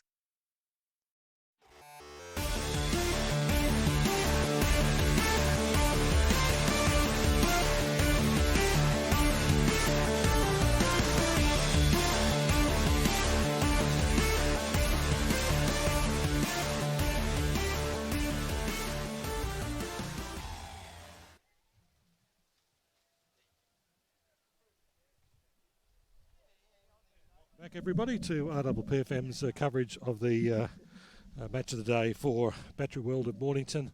Langwarrin v Devon Meadows, half-time score. Langwarrin 39, lead Devon Meadows 27. We'll just quickly go through some of the other scores for you we have at the moment, and we'll get those scores up for you if we can. Looks like my screen has frozen. We'll go to the AFL first up, and half-time in the Collingwood-Adelaide game. The Crows lead 7-6-48 to Collingwood 6-3-39 in. Collingwood's captain is playing his 350th game today, and his name has just gone out of my head. The Collingwood captain, someone tell me, Scott Pendlebury, playing his 350th today, so let's hope the boys can turn around that half-time deficit. In the other game, Brisbane Lions 6-3-39 lead the GWS Giants 5-2-32. Now let's see if we can bring up these local scores for you. Looks like my app is back in action now, and we've got a score through from in Division 2, Chelsea 5-2-32 leading Tyab 3-3-21, Mornington 7-5-47, Somerville 1-4-10. That was our first quarter score. We've got the Crib Point Pearcedale, Crib Point 1 point up, 5-4-34 leading Pearcedale 5-3-33. Seaford 5-2-32, Rye 2-1-13, and Coringal 6-4-40 leading Hastings 2-3-15. We'll obviously hopefully get a better update on that Somerville Mornington score there for you, and possibly an update on that score from the Chelsea Tyab clash. In the Division 1, Mount Eliza 28 lead Rosebud 26 at half-time. Drowana in a low-scoring game, 10 lead Edithvale Aspendale, 5 behinds. It's a one-point game at the Pines. Frankston Bombers 6-5-41 lead the Pines 5-10-40 at half-time. At Red Hill, it'll be nice and chilly up on the hill today. Frankston YCW 4-5-29 leading Red Hill 3-1-19. And the half-time score at Sorrento, Bond Beach 7-3-45 leading Sorrento 5-4-34. That gets you up to date on all the scores around the grounds at the moment. And Vossi getting ready for the second half, and it'll be interesting to see, with the wind the way it is, whether Devon Meadows can score some goals and breach the 13-point gap we have at the moment. Yeah, Craigo, they need to give themselves a chance at three-quarter time by doing that. They need to wipe out the deficit they've got here and try and, even if it's just 6, 8, 10 points in front of three-quarter time, just something, have some lead and just try and defend with their lives in the last quarter. That's what they really need to try and do. Now, whether they can do it or not's another thing. The big difference on the game so far, Justin Kiss has kicked 2 goals for Devon Meadows, but the major difference has been Matty Panenberg for the Langwarrin side. Has kicked 4 of their 6 goals and has had an absolute ball up there, AJ. Certainly has, Vossi. He's been fantastic, and we've said it a couple of times, but the ball movement of Langwarrin is why they are a couple of goals ahead at half-time for mine. Yes, so both sides still in the rooms at the moment, and we'll see. We will see the sides out soon. We're still at half-time here, but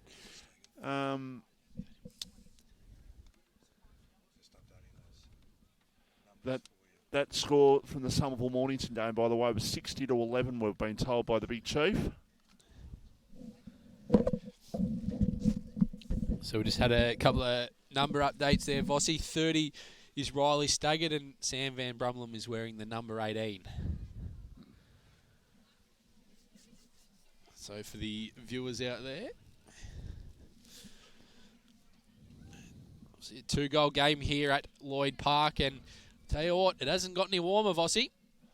I just asked my friend Siri before what the temperature was. You know what she said? 12 degrees. Yeah, right, Siri. Minus 12.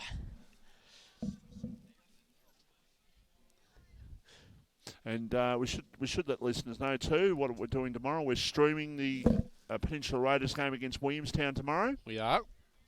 And we might be having a chat to one or more of the girls that got drafted from Ballura tomorrow as well. We'll tee that up this afternoon, but certainly an opportunity perhaps for that tomorrow as well. But let me get onto that, and we'll hopefully have those for you tomorrow as well. Absolutely, that'd be fantastic. God, how well are you looked after, Daz?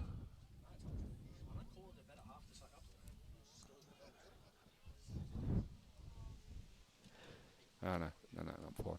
So, Vossi, Devon Meadows, you mentioned before, 2 goals down. What do they need to do that's not the obvious? Well, be a bit smarter, just the way that... Look how Langwarrin used the ball against the wind in that first quarter and managed to get 3 goals in that opening quarter. Devon Meadows, for mine, need to have, even if it's a small lead, even if it's a goal or a bit more at 3/4 time, just to have that sort of lead and just ask the question of Langwarrin, are you good enough? You probably are, but are you good enough? And can we defend that in the last quarter? So they really need to... So I reckon Devon Meadows would probably need to kick probably 4 or probably 5 goals this quarter, assuming Langwarrin might kick 1 or 2 themselves, but I reckon Devon Meadows need to more than double their score. So I reckon get to about 9 goals by 3/4 time, and then try and defend for their life in the last quarter. Oh, absolutely, Vossi. Is just as the wind goes through the caravan here, it's freezing at Lloyd Park. And but it'll be a lot colder if we weren't in our Icon fantastic puffer jackets and hoodies supplied by Icon Sports Melbourne. Oh, magnificent, aren't they? So umpires have made their way out for the second half. Both sides will be out any tick of the clock. I think if Devon Meadows to win this game, they're going to have to kick 6 goals this quarter. Yeah, they're going to need a 3 or 4 goal lead, aren't they? Just to be able to defend with confidence rather than defending for their life. Got to remember we're at the home of the Kangaroos. They've got their supporters here. They'll have the win in the last quarter. And we saw last week that when the pressure was on them, they responded. So, yeah, I think if they are to be any sort of chance, Devon Meadows at this quarter, they need to stack on the goals. And we saw Josh Beard before the game, one of the coaches of Langwarrin, and he very relaxed was Josh, wasn't he? He certainly was, just going for a nice little stroll. So, no, very good man, Josh, and very good. Even think back to his days at Mornington, and I'm thinking Mornington was struggling when he was coach there, but the way he spoke, he's a very good communicator with his players, and even back then. And I'm not sure whether the chief had any involvement at Mornington back then, but I can tell you, just watching a few games and listening to him speak, always admired him for the way he communicates with his players. He's very, very good at that. Some people can do it, some people can't. He can certainly do it. Absolutely, you're right there, Vossi. I tell you what, might be about time to crank out the heater in here. Yeah, I reckon you're spot on, mate. It's braving the conditions is what comes to mind. Plenty of puffer jackets out with this crowd. They've been pretty vocal, this crowd, which we've enjoyed. There was a bit of biff at the end of that second quarter, and that got the crowd up and about. But I think, fingers crossed, we just have a good finish here, boys. That's all we're after. Now, Craigo, you've just come back into the caravan. You caught up with Josh Beard at halftime? Yeah, just had a quick chat as the boys come out of the rooms for the second half, and said, is there any special specific message for this particular quarter? And he said, no, he said, just wants to see them defend better as a unit. He believes that the wind obviously is going to cause some havoc for their defence in this third quarter. He said if we get to 3/4 time when we're a couple of points down, we think with the wind in the final quarter we can kick a score. So he's pretty confident. When you're 13-0, I suppose there's any reason why you're pretty confident as well. Yeah, you'd feel like you can win from anywhere, don't you? Absolutely. There's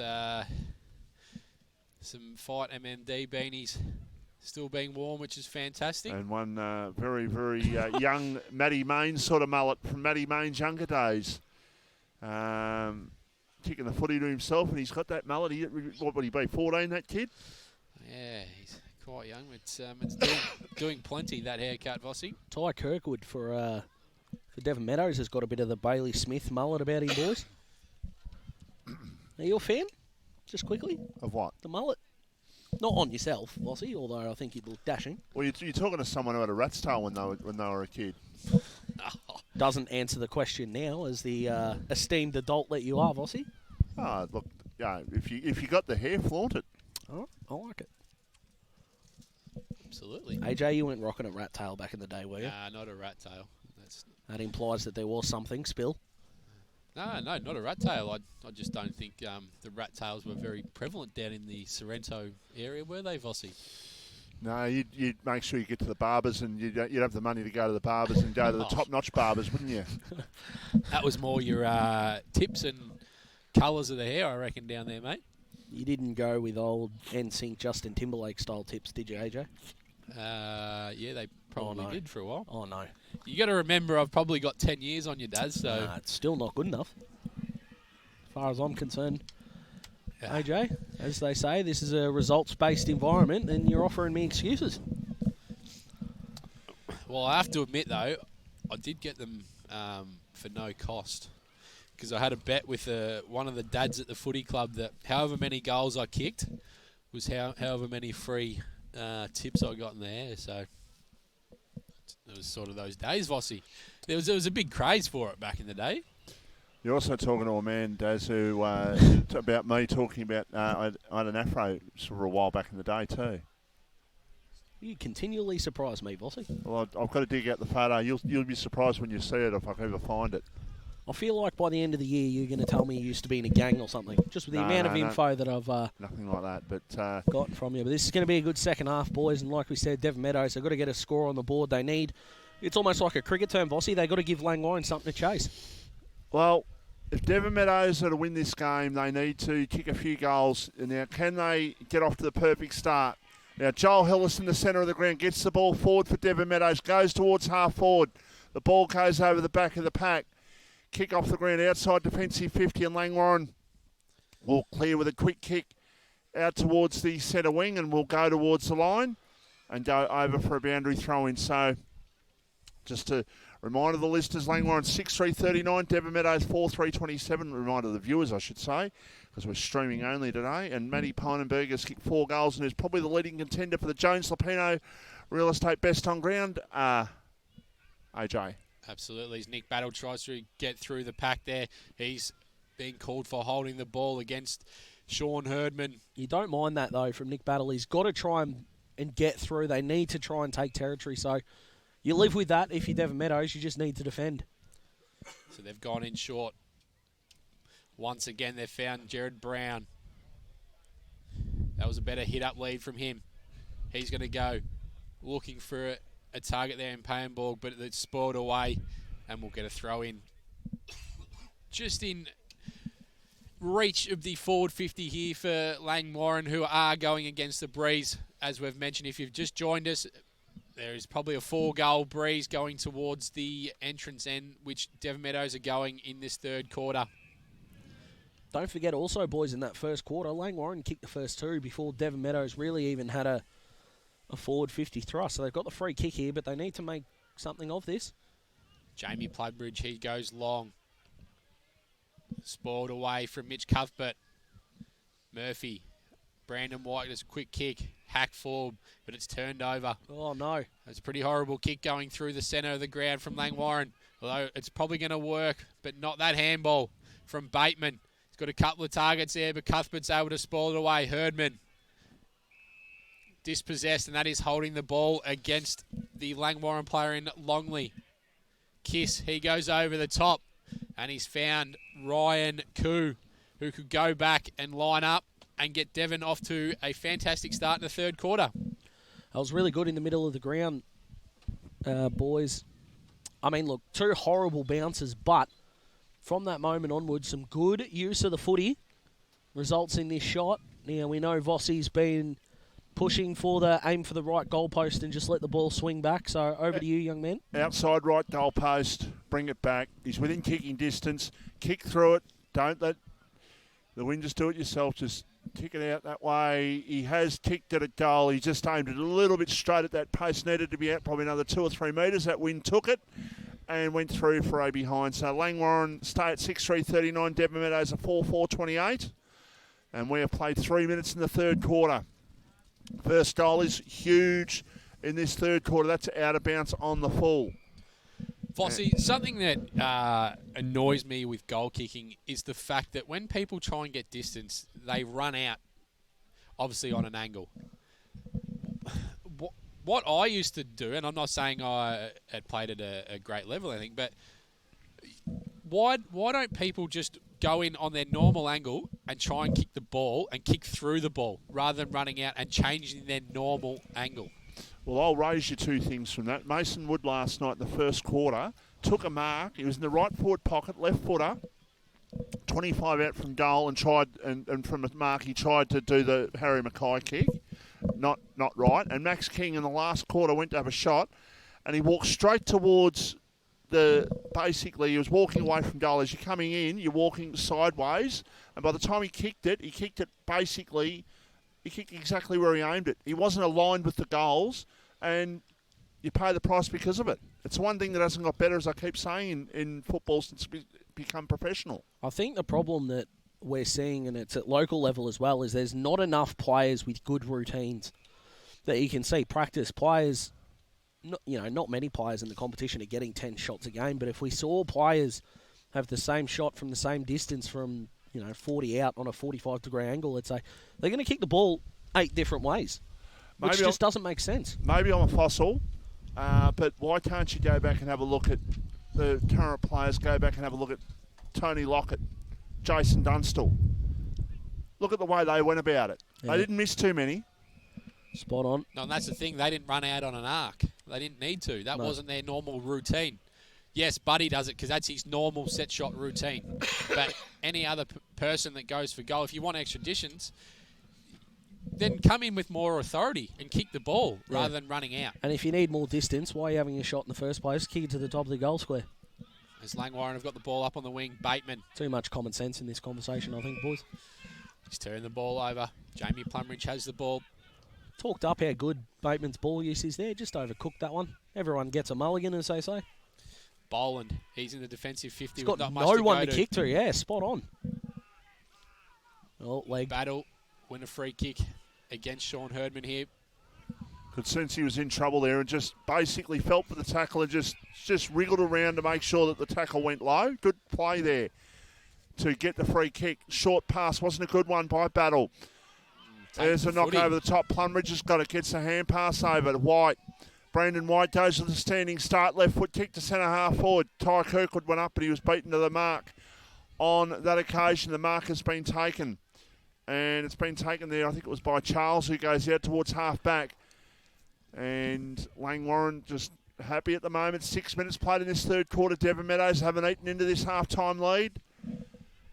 And Langwarrin will have the win in the last quarter, or just got the advantage at this stage. Yeah, Herdman's got it at the centre of the ground. Yeah, not a lot happening is a win for Langwarrin, isn't it? Well, they're out here. Let's see what they can do. They go out towards... Oh, no. The player there in Longley who picks it up out near the boundary line. Now he can play on. He just trots off. Goes with 2 bounces. Gets a hand pass over the top. That is absolutely to no one. Yeah. Devon Meadows will get the ball back here through Battle. White, a hand pass. And they're going to get a free kick. They might get advantage, or will they? No, the free kick's going to go back on play. It's going to go to Brandon White. Geez, that was silly because Langwarrin had their man dead and buried in that tackle. So a long kick by White towards full forward, but it's marked in defence. It's taken by the man that, our man short pass, our short pass Adam Kelly, I should say. Has got a man crush on him, Mitch Cuthbert, and he's had a very good game so far as Mitch Cuthbert, AJ. He has, and they've certainly defended a lot better in this quarter, Langwarrin. They've got the ball up to Hughes. He goes over the top, looking for Golby. He's taken high, but no free kick was coming. Andrew Arthur left it behind. Haynes with a quick kick for Devon Meadows. Standing all alone was that man in Cuthbert, but it goes over the back of him. Tackle applied by Kiss.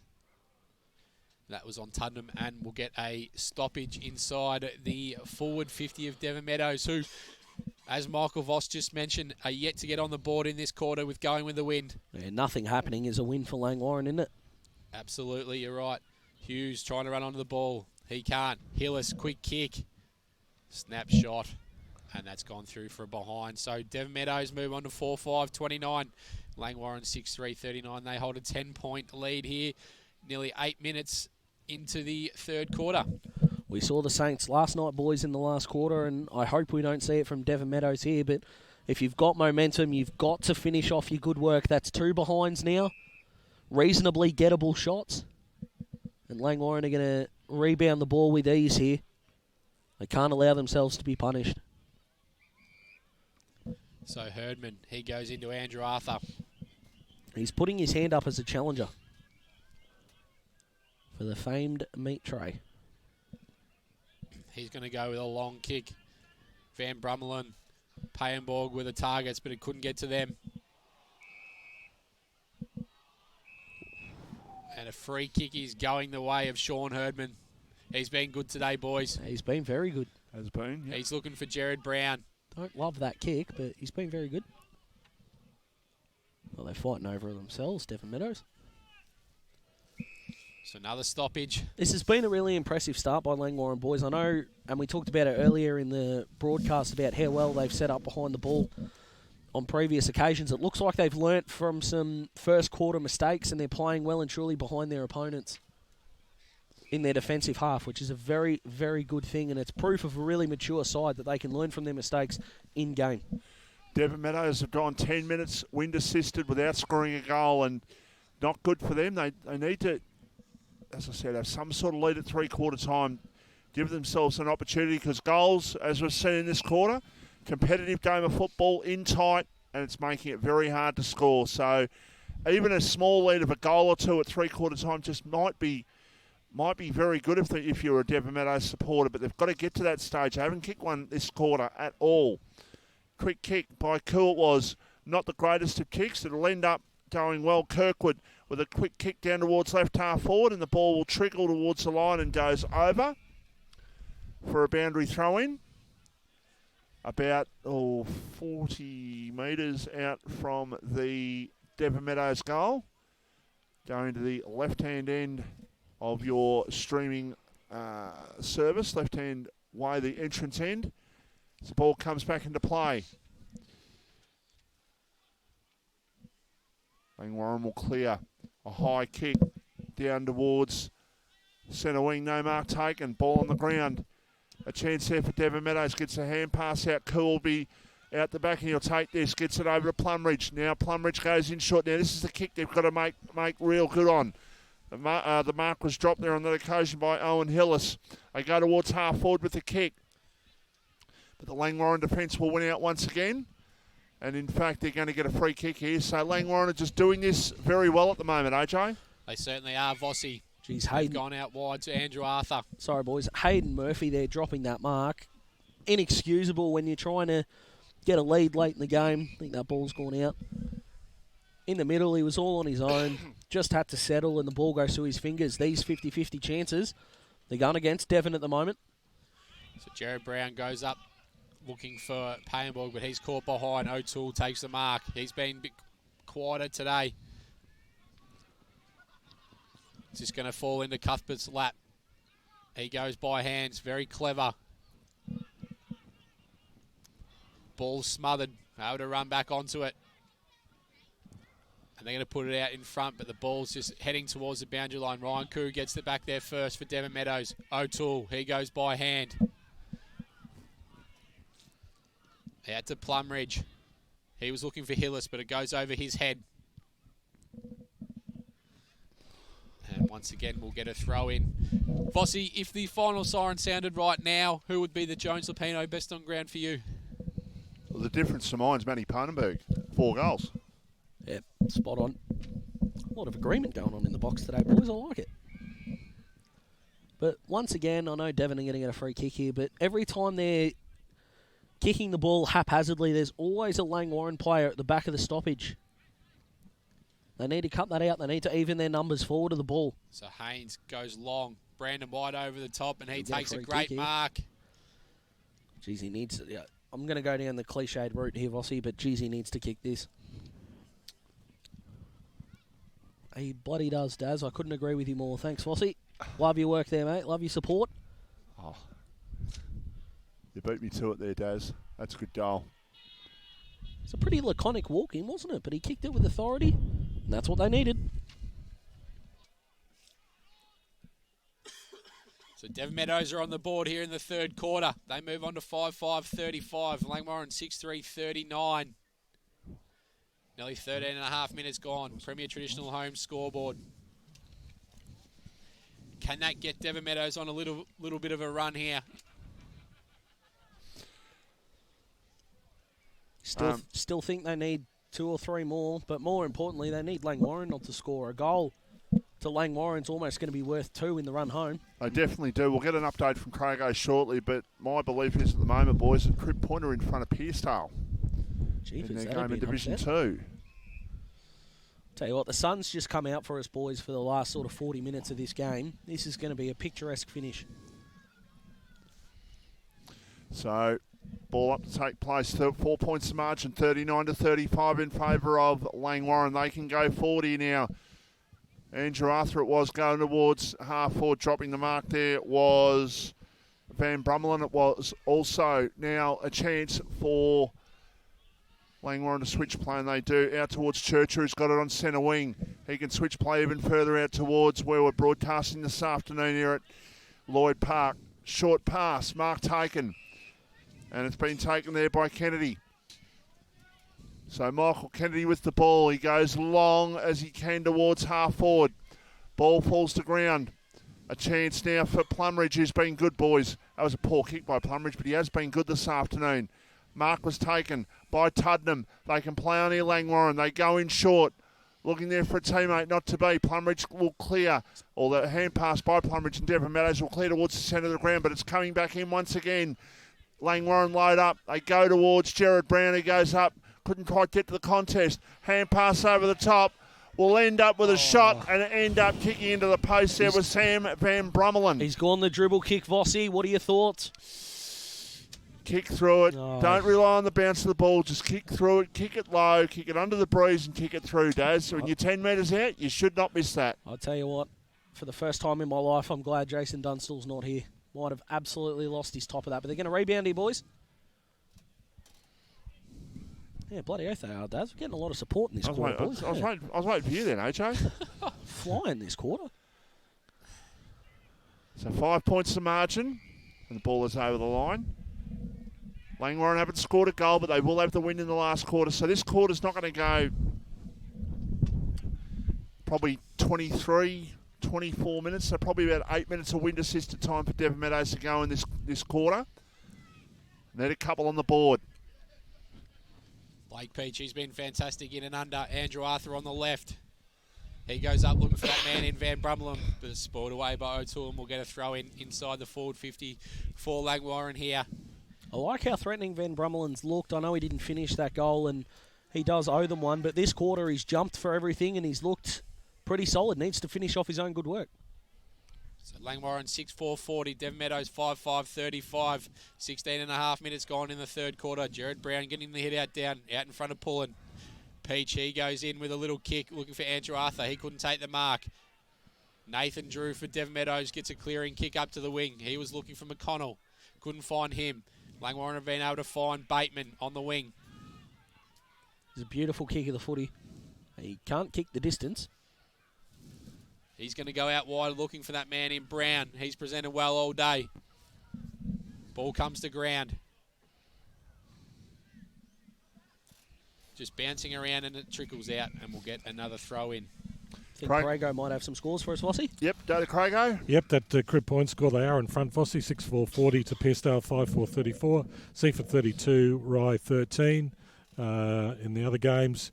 We've got Mornington 60, Somerville 29, Chelsea 32, Tyab 21.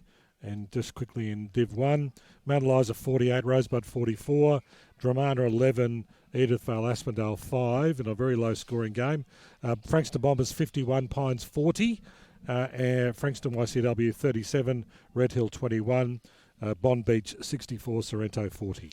I wonder whether that has got much to do with the wind, but also the way the condition of the Dramana ground is. A few weeks ago, so it was very muddy down there, AJ. Yeah, I reckon it has a heap to do with that. And we've had even more rain, Vossi, so it hasn't had any time to improve, that's for sure.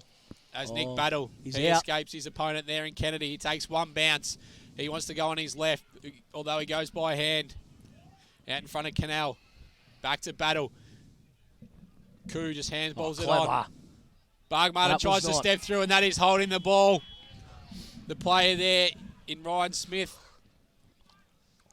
These 4 of them could have had a shot. None of them wanted to, and that's what happens. That's what makes Langwarrin such a good side. They're doing the little things more consistently than any other team in the competition. Great pressure. So Andrew Arthur has the ball out on the far side.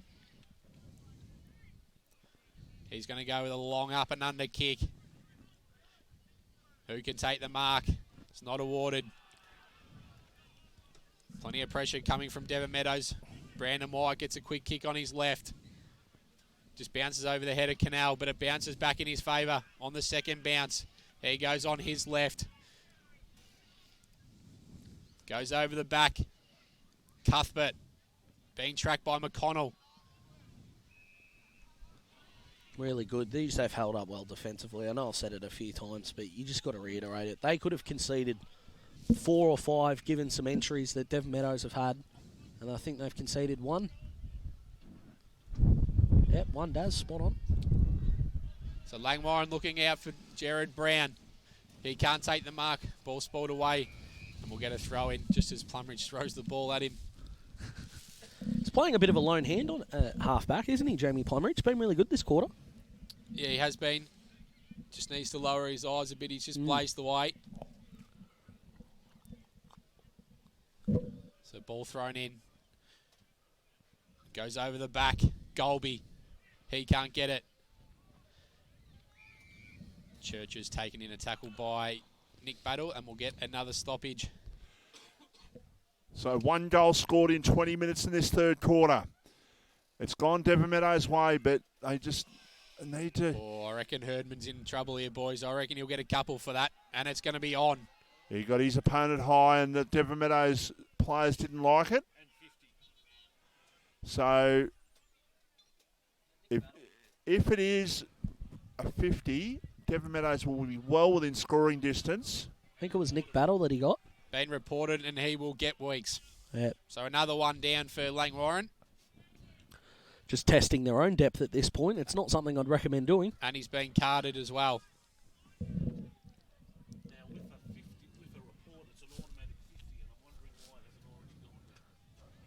It's a good question, Sus. But also, you've still got the opportunity of taking the set 2 weeks, or whether the umpires want to challenge it. Isn't that right, Sus? No, but a strike, a reportable offence is automatic 50. So I'm wondering why that hasn't gone down to 50 metres yet. Well, Battle it is, who's had a good quarter. Oh, great. Goes towards half forward, and there's a mark at the second attempt. And an opportunity here for Devon Meadows, and I think it might be Brandon White who's got it. It certainly is, and Langwarrin will have to plan without Sean Herdman for a couple of weeks. Boys, I can't see him getting off that one. Yeah, no, that would be an astonishing decision if he's playing next week, but they've still got a game to finish in Langwarrin. The last 3 or 4 minutes, they've been poor defensively, and it's been their strength so far. So this for the lead, right on 3/4 time. Oh, yeah. He has the shot. I tell you what, he gave it a fair old roost, but it just missed. In fact, it hit the post. That's 1 goal 3 for the quarter, boys. 5-6-36 Devon Meadows, 6-4-40 Langwarrin. Langwarrin have only scored the one behind, but they're in front. And they will have the scoring in this last quarter, so maybe a minute, maybe 2 to go in this third quarter, boys. Can they get a goal here to try and get in front? Because they probably need it. Well, absolutely do. As Andrew Arthur gets a clearing kick forward, but standing there, he's bowling for Devon Meadows. They've got a couple of numbers in the middle of the ground. Drew, he goes in short. And he has found his teammate there in Groves. He was looking for White, but it's gone over the back of him. Cuthbert, he's been fantastic today. Ball's gone out on the wing. Good pressure there from Drew White. And he is dispossessed, and that is holding the ball. Fantastic call there by the umpire. And a 50-metre, that's just silly against Devon Meadows. They just couldn't afford to do that. A player down who Langwarrin are. Yeah, silly can you get. And it's up to Langwarrin, although they've played on here. Got to make them pay. They've gone over the top. They miss Van Brummelen. But the best thing for Langwarrin here is it's deep in their forward 50 and they're not defending with one down. Yeah, bloody oath. You got to wonder, what do they do? Do they just have everyone up at the stoppage? It looks like they've got a spare. Langwarrin looks like Mitch Cuthbert. No, the Devon Meadows have dropped one back. Here he goes. Clearing kick for Devon Meadows. Come on, Mitch. In the middle of the ground. Goes out to McConnell. He's been quiet the last 2 weeks. They got up looking for that player in white, but Cuthbert spoils it from behind. Although they got the run here, Devon Meadows. Can Nick Battle run onto it and kick a goal? He can. Woo! So Devon Meadows have hit the front in the third quarter. They move on to 6-6-42. Langwarrin 6-4-40. He's led from the front, hasn't he, Nick Battle? He probably hasn't been at his prolific best, but every time he's gotten the ball, he's moving it forward, he's getting himself into space, and that was a good finish. Justifies a good afternoon so far, and we said Devon needed a lead, something for Langwarrin to chase in the last quarter, and they've got it. They can't concede one late. Well, they've got the lead, AJ. Now the first part of the equation's done. They've got to try and now hold on to that lead by three-quarter time and defend for their life in the last quarter. They might still be time. They go forward through Hillis. Kick to centre half forward. Comes to the back, but Langwarrin will defend through Mitch. Cuthbert goes out towards Bateman, who drops the mark. He can play on. He goes in short, looking there for a teammate in Jared Brown. But the ball evades him, goes to Koo, goes in short. The mark is taken there for the Devon Meadows side by Rory Hillis. It was who went towards full forward. No mark was taken. There's a free kick. And it's going to be another shot here. So that's sort of 6-8, 10-point lead that the volatile one set at half-time, boys. Just might be coming to fruition for them. It's been a horror 90 seconds for Langwarrin, hasn't it? Just behind the ball. So Brandon White for his second for the quarter. Got to put this through, non-negotiable. 25 out, directly in front. As Daz said, non-negotiable. Has to kick it. He's put it through. So margin is 8 points. And Langwarrin, this Wallace, while you'd say that Langwarrin have got the win in the last quarter, they need to be able to have a challenge. And this will be a challenge for them in the last quarter, AJ. Yeah, it will be a challenge, but we see last week that they come over the top in the last quarter. And although they'll be playing with 17 men for the first bit of it, I still don't think an 8-point lead is enough going into this last quarter. No, it doesn't look like enough, but, I mean, if the last quarter does reflect this one and Langwarrin are struggling to put a score on the board, anything can happen, but I agree with you, they still need probably, well, at least one more, but probably two. So the ball's back into the middle. Devon Meadows kicking the last 2 goals. As the siren sounds for three-quarter time. That's a crucial one. They got right on the siren, boys. Absolutely. So Devon Meadows will hold an 8-point lead heading into the last quarter. It is 7-6-48. Langwarrin 6-4-40. We'll take a break and we'll be back right after this.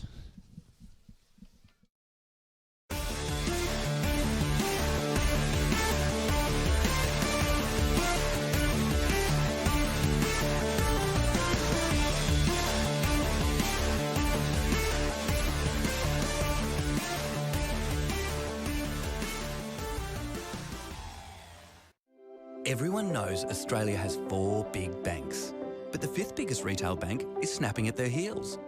It's a bank that's been around for over 160 years, can be found in over 500 locations nationwide, looks after over 1.8 million customers, and is regularly voted one of the most trusted brands out of all the thousands of brands in Australia. Who is this fantastic number 5? Yep, it's Bendigo Bank. The better big bank. More and more people with a taste for quality are shopping at Eliza Meats. Kevin and his lean team pride themselves on the finest cuts, from juicy steaks and roasts to high-grade mince and sausages. And Eliza Meats are the gourmet specialists. Inquire about Eliza Meats Spit Hire. Phone 9787 4473 for a mouth-watering meal fit for a king. It's all at Eliza Meats. See our sponsor Kevin at Eliza Meats, 112B Mount Eliza Way, a station sponsor. Need your property painted, but you don't want to just trust any painter with your asset? Give Wow Factor Painting Solutions a call. We're based on the Mornington Peninsula and specialise in high-quality painting solutions. We are proud members of the Master Painters Victoria and the Dulux Accredited Program. For a free quotation, visit wowfactorps.com.au or call 0475 448 285. Wow Factor Painting Solutions, a station sponsor. Battery World now open in Mornington. We know batteries. We know our 75 D23Ls from our DIN 65 LHs. And we know which is best for you. We have the range and a spark no one else can match, because we live and breathe batteries. Those beautiful boxes and cylinders that power our lives and our passions. That's why we're the batteryologists. We're Battery World. Battery World Shop 1, 43 Mornington Tyre Road, Mornington. At SJS Accounting Strategies in Mornington, our mission is a simple one: to make running your business easier. To get money-related challenges out of the way so you can focus on growing your business. It doesn't matter which business sector you're from, our commitment to helping you grow will be exactly the same. Why? Because our team loves helping businesses achieve their goals. Contact SJS Accounting on 5975 0488 or visit www.sjsaccountingstrategies.com.au. A station sponsor. Dreaming of a cold beer poured straight from the tap? Tar Barrel Brewery and Distillery, located on Watt Road in Mornington, is open Wednesday to Sunday, offering craft beers and spirits produced on site, with local wines and cocktails also available. Come down and enjoy one of their famous wood-fired pizzas in the beer garden. A local taste experience. Tar Barrel Brewery and Distillery, the spirit of local. tarbarrel.com.au, a station sponsor. Here at Bridgestone Select, it's our job to keep you moving with the right advice, A great range of products and service you can count on. So when it comes to tyres, when it comes to auto care, come to Bridgestone Select for service that moves you.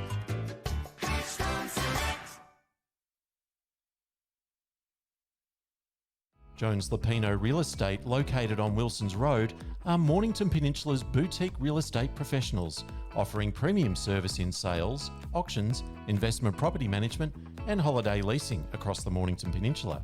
Contact Jones Lapino for the very best in client experience on 5975 5593 or visit joneslapino.com.au, a station sponsor. Look, it's really unfortunate that regional Victorians are overrepresented in the number of lives lost on Victoria's roads every year. And so this partnership will give the TAC direct access to a large proportion of those rural and regional populations.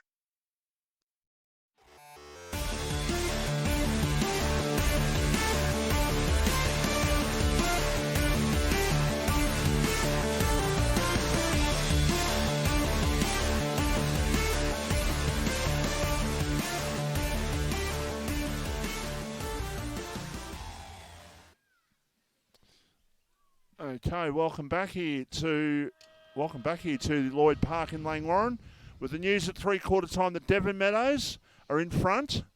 But Langwarrin will have the scoring in, but they are a man down for probably the next 10 minutes. With Sean Herdman off the ground, he was reported there before and got red carded, so he's off the ground for 15 minutes. But Devon Meadows are 7-6-48, Langwarrin are 6-4-40. And Well, whilst the scoring end suggests more than an 8-point breeze, they've got the lead up to Langwarrin to chase them now. Yeah, 100%. Vossi, we've talked about some cricket similarities. The pitch might be playing up at the moment. We not 100% sure just how much this wind is going to favour. Devon did a lot right in that third quarter, and they didn't quite put the score on the board. I think they kicked 2 goals 4 or 2 goals 3, and they probably needed to put on 4 or 5. But if they can defend as well as Langwarrin did in that quarter for big periods, we've got a fantastic finish on our hands here, and I'm looking forward to seeing which way this one goes. And I need Langwarrin to hang on, otherwise the great man Susovic is probably going to be unbearable for the next 7 days. So we need to put a stop to that as quickly as we can, Vossi. Used to have been mates for a long time, and look, I've just seen what AJ's brought back into the van there. He just bought a nice little refreshment, but didn't bring you one. No offer, mate. That's okay. That's all right. 2. That's what have you got? No, I'm all right, thanks, mate. No, but I appreciate the offer. There were some times in that third quarter I probably wasn't getting the support from the main commentators that probably deserved. Was giving you some of my best stuff, and you were hanging me out to dry, boys. But I think us, like this game's going to have a magnificent finish. Usually I wouldn't, but I've got one of my mates. He's getting deported, so he's off on Tuesday. He stuffed up his visa, so he's got to go back home to the UK and then reapply. Oh, no. So I missed out last week. I said that I had to shoot off after the game quickly because I was meant to be going out, but that didn't turn out because the young fella was real crook. So I'm going to catch up with him tonight, and they've already been on the squirt since 1 o'clock. So oh, boy. Yeah, I don't really want to get there sober, but yeah. Geez, look who gets the first clearance. Blake Peach with the centre clearance goes forward for Langwarrin with the kick. Can they get the ideal start? You've got to really apply the pressure here, Langwarrin, considering they're a man down. Brandon White in the defence this quarter, boys. And let's head to Crago for a 3-quarter time report. Yeah, from the Devon Meadows side of things, they want to keep the ball low in this quarter, go up the middle, not put the ball in the air so that the Langwarrin defence can spoil. They believe there's 2 or 3 goals that they can kick in this end in this particular quarter, and supremely confident they can bring Langwarrin's winning run to an end. But there's a fair bit of work. They want their defensive guys to be tight and try and spoil as much as they can. Yeah, they need to have one back on the end of every contest, especially when it's inside Langwarrin's forward 50. There's a flying shot of goal. No. That's a great kick from young Harry Marks. He's been very good on a half-forward flank. He's kicked 2 goals. He's had a bit of the ball as well. That's a fantastic finish, but just to reiterate, I mean, Devon Meadows, they weren't fantastic in that contest, obviously, but when Langwarrin are bringing the ball forward, they can't afford to have their small defenders, their half-backs, at the front of the contest. They need to be out the back because that's where the wind's going to take the ball. It's all about your footy now and under pressure. Can you deliver from an intelligence point of view? If they can, they've got a shot. If they can't, Langwarrin 14-0. Ball back to the middle. 2 points the margin in favour of Devon Meadows. Early stages of the last quarter. Can they, with that goal, you'd have to say that they're going to have to kick maybe 3 in this last quarter, I reckon. If they're probably going to win, unless they can hold Langwarrin out completely, which probably hard to do. Not impossible, though. I've just hedged my bets about 8 different ways here as the kick goes off the ground towards the top of the goal square.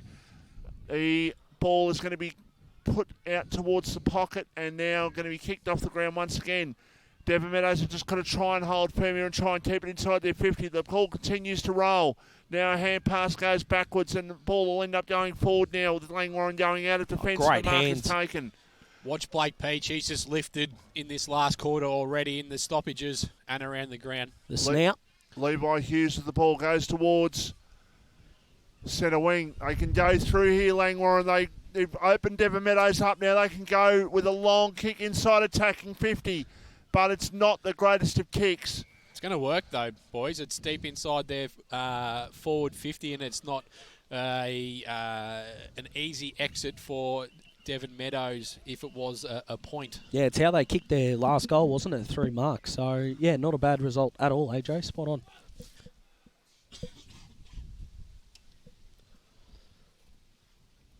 So ball thrown back in. Here we go. Andrew Arthur trying to break through and get a kick on goal. He can't do so. And another stoppage. Chief's looking very nervous out there, AJ. He is, but I think he's just trying to keep warm. It's freezing. Have you spoken to Siri at 3/4 time, Vossi? Oh. Ask what the updated temperature is. I'll get back to you on that. Thank you. Yeah, I've got it for you. Cold. What's it as cold as, Vossi? Oh, and it's going to be... cold as a hair on a polar bear's backside. I thought AJ was going to pull out his infamous mother-in-law's kiss. There it is. Yeah, well, my beautiful partner's here, boys, so I won't be discussing any of her family members in any way. When you're married, mate, you can do what you like. They'll be listening, but... I'm not quite there yet, mate, but I'll keep you updated. There's another one from young Marks. He's kicked his third goal, and Langwarrin will hit the front. And Suss has thrown the dummy. I'll tell you what. I think he's gone home. I'm not actually sure he's still here. So they've kicked 2 goals already in this final quarter, and they just look like they are going to run away with it here, boys. Well, the question that we've got to ask ourselves now, because I think the best on ground has been blown wide open. Yep. Our man, Painenberg, he kicked 4 in the first half, a bit like Mitch Lewis last week. Vossi kicked 5 in the first half, and then, let's be honest, he wasn't anywhere in the second half, and that was because of the Hawks, not because of himself. But Blake Peach, Zach Andrew Arthur, and young Matty Marks is putting his hand up. I reckon a 3-timer could be happening here, boys. Oh, Blake Peach, the snout. Good man. 2 this year with Waffles, has he? He has. Somerville and... what was the Piersdale. other one? Yep. So Andrew Arthur, he's going to get a clearance going forward again. Bounces over the top. Can they defend this here? Devon Meadows, that was Drew just ducking his head. Ball out to Mitch Mathy. Can he kick an easy goal? But he's missed it. Oh, boy. He's done the old slow roasted lamb, Vossi. I would have been prepared to go early and said if he had to kick that, all over. She was done. Well, I think Suss is halfway on the Peninsula link right now. I think he's done for the day. And Devon Meadows have turned this over. They've sloppy in this first 5 minutes. Have we got any close games happening, Craig? Vossi, just a couple of checks. Probably that Frankston Bombers Pines game. Frankston Bombers 57, Pines 40.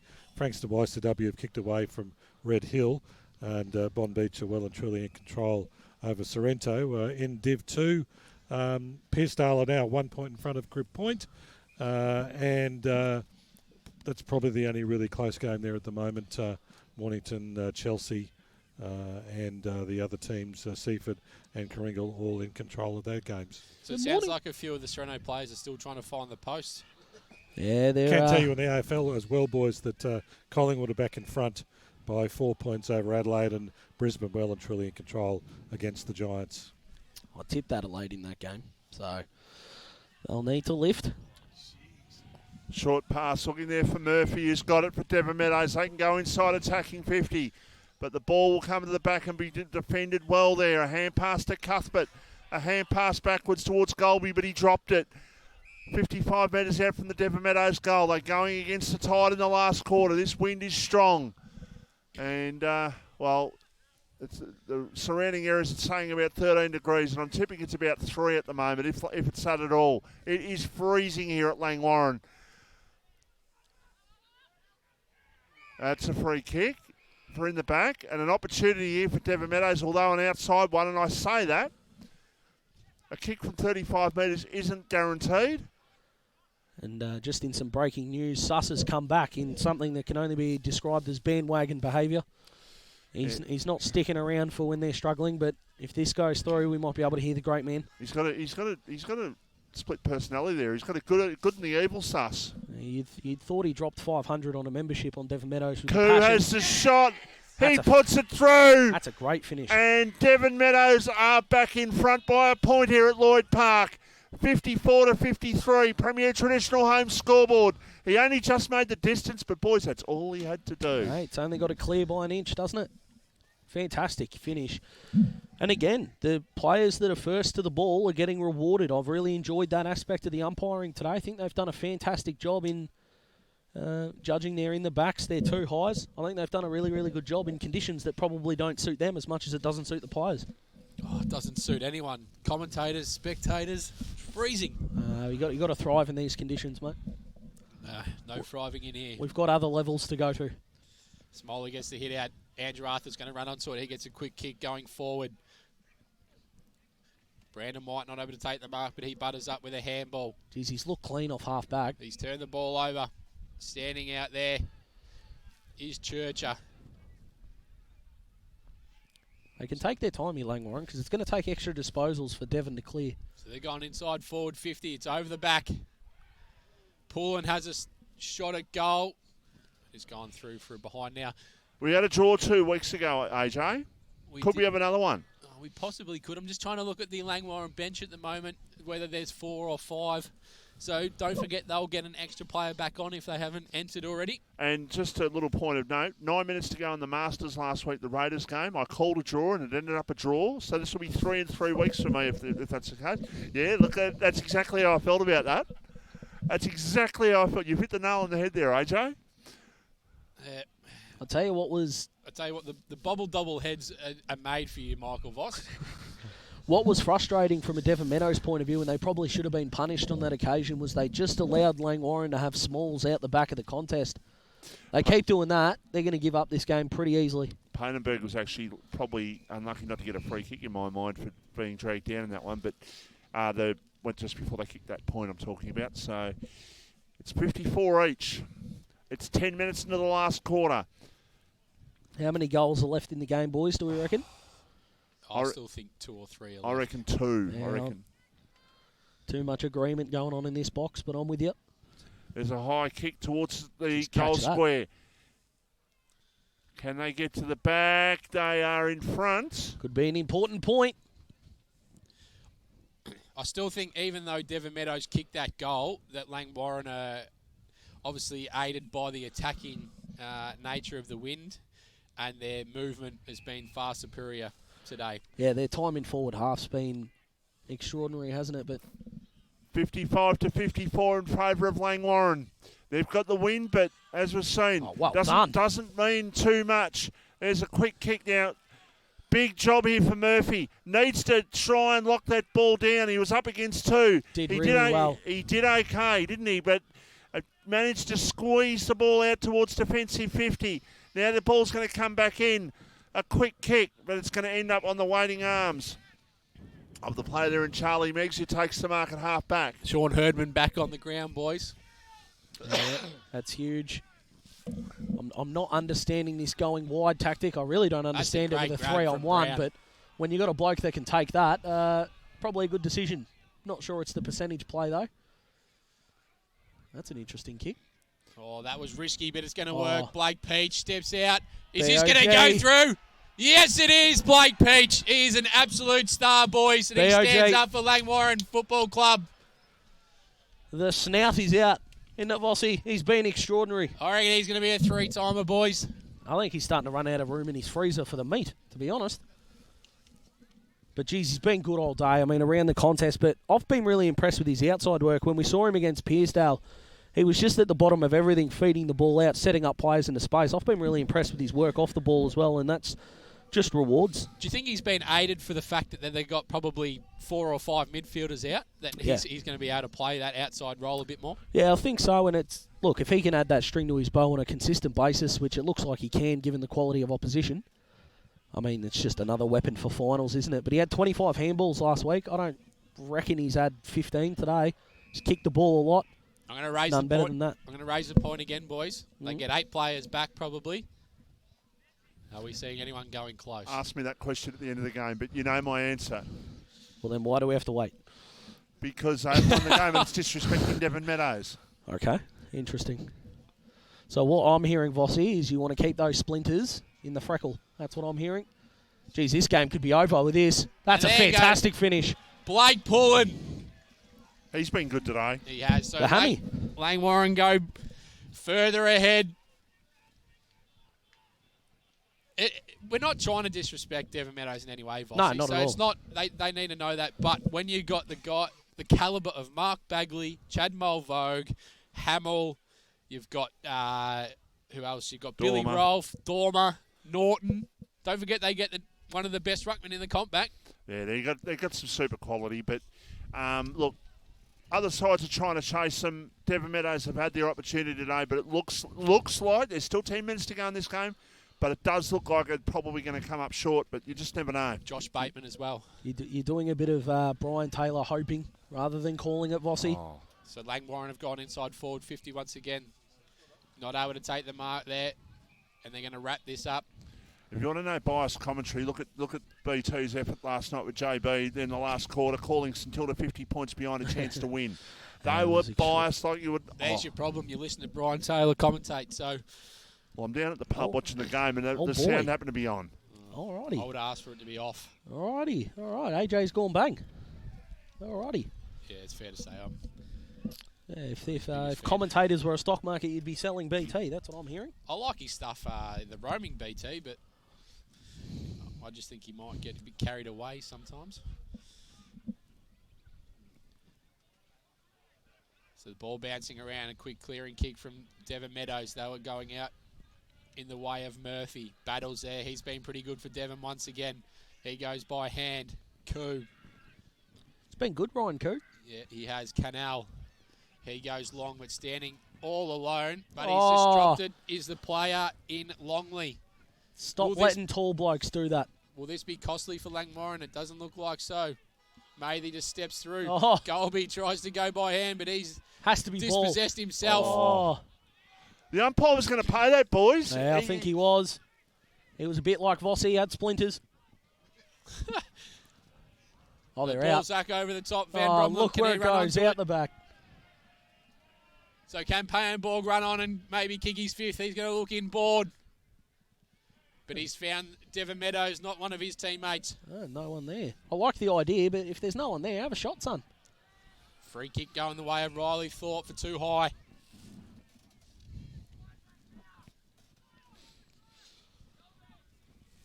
We've talked about in the past, boys, Sean Foster and his ability to go to another level when the camera's out. I think we've got to add Blake Peach to that mould. Yeah, I agree with you in that way, but I think Blake Peach just does it every week. He doesn't change, does he?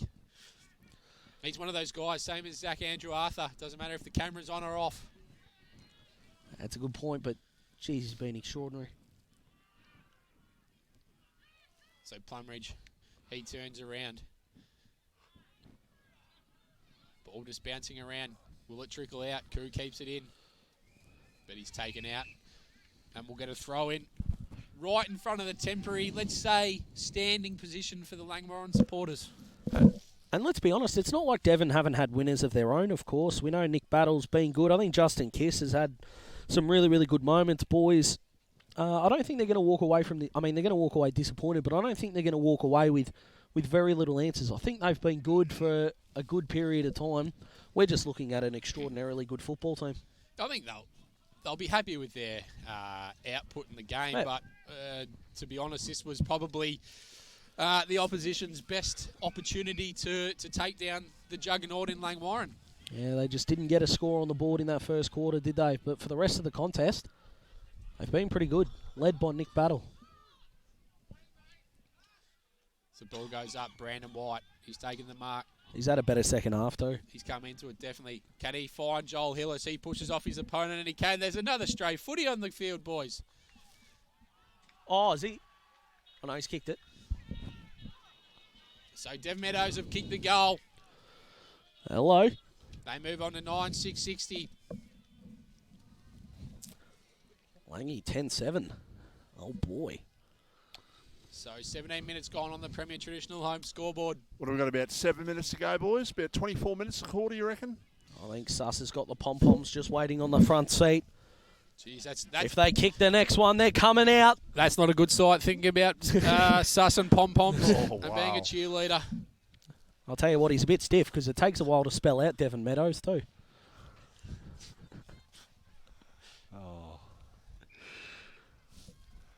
Yeah, that vision of Suss in that is just, you're right, AJ. It's not something we want to vision, is it? Probably a social media exclusive. That video.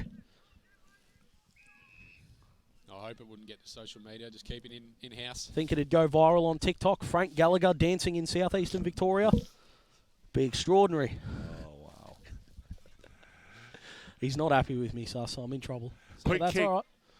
That's a mark to Oh, they're Hillis on. now. Joel Hillis can get on a roll and maybe help Devon Meadows try and win this game. They go inside attacking 50. The hand pass came out. Ball about 35 metres out from their goal. Langwarrin have just got to try and defend here. That's a tackle by the player there in Ty Kirkwood. Hayden Murphy had about 3 of the most unlucky bounces you've seen in a 10-second period then. The ball didn't want to go anywhere near him. 19 minutes in the last quarter. 67 Langwarrin, 60 are Devon Meadows. And the ball is in Devon Meadows attacking 50. They're 35 metres out from their goal.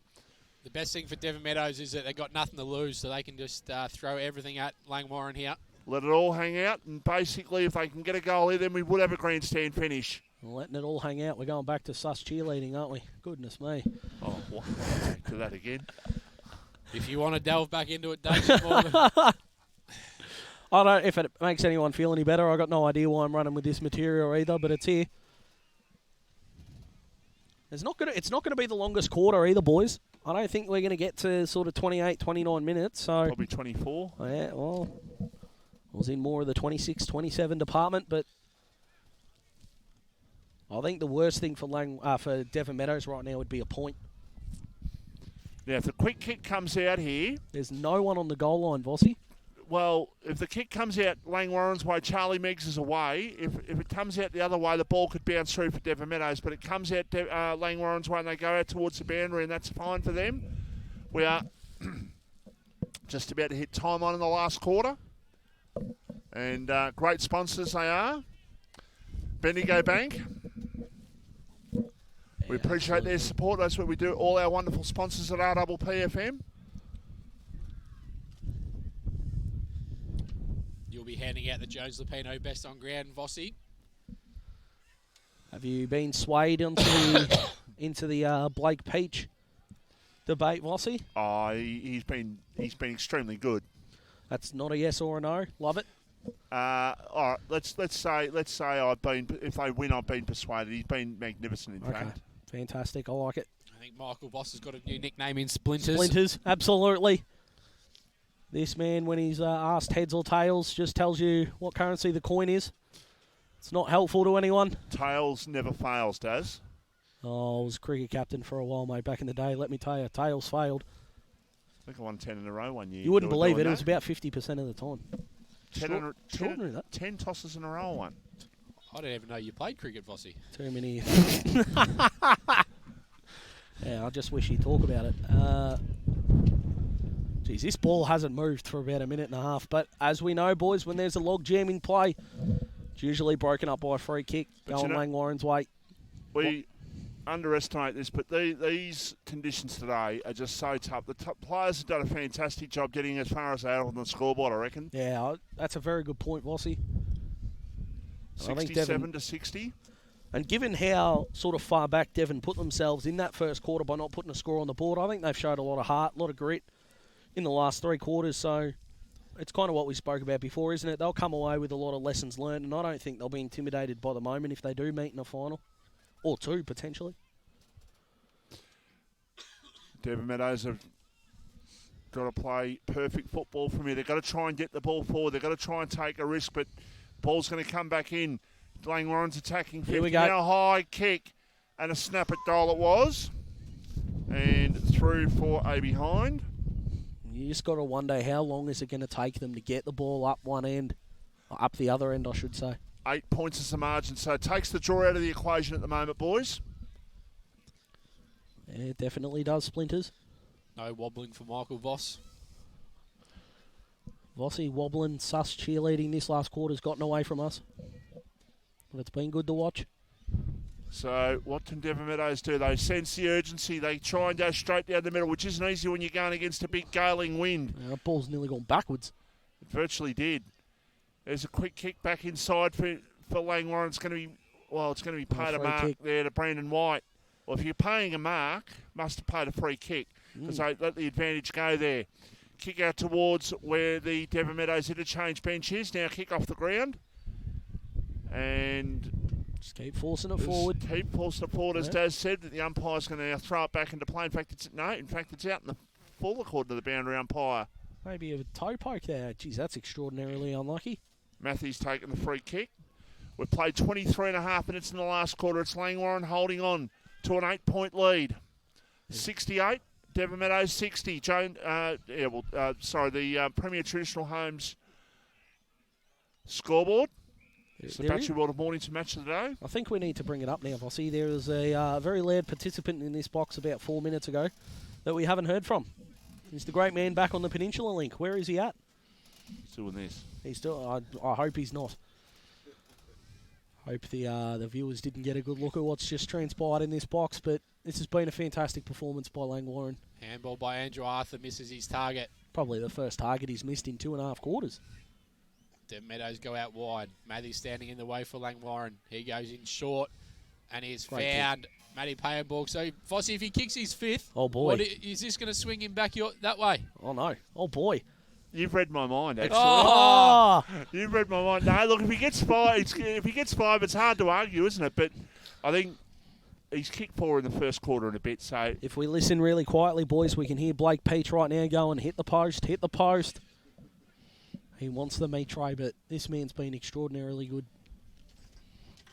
5 goals. If he kicks this one in a low-scoring game, will be huge if he can kick this. For the best on ground, for the meat tray. Geez, a good effort. No, he's pushed it wide, Vossi. Just a matter of interest. What do you swayed you? I'm still thinking no, purely because I think his 4th goal came in about the 8th minute mark of the second quarter. Yeah, there you go. That's so just probably a big gap, but it's not his fault at all. I mean, if he's not first, he's second. I mean, he's kicked 4 and look, yeah, exactly right.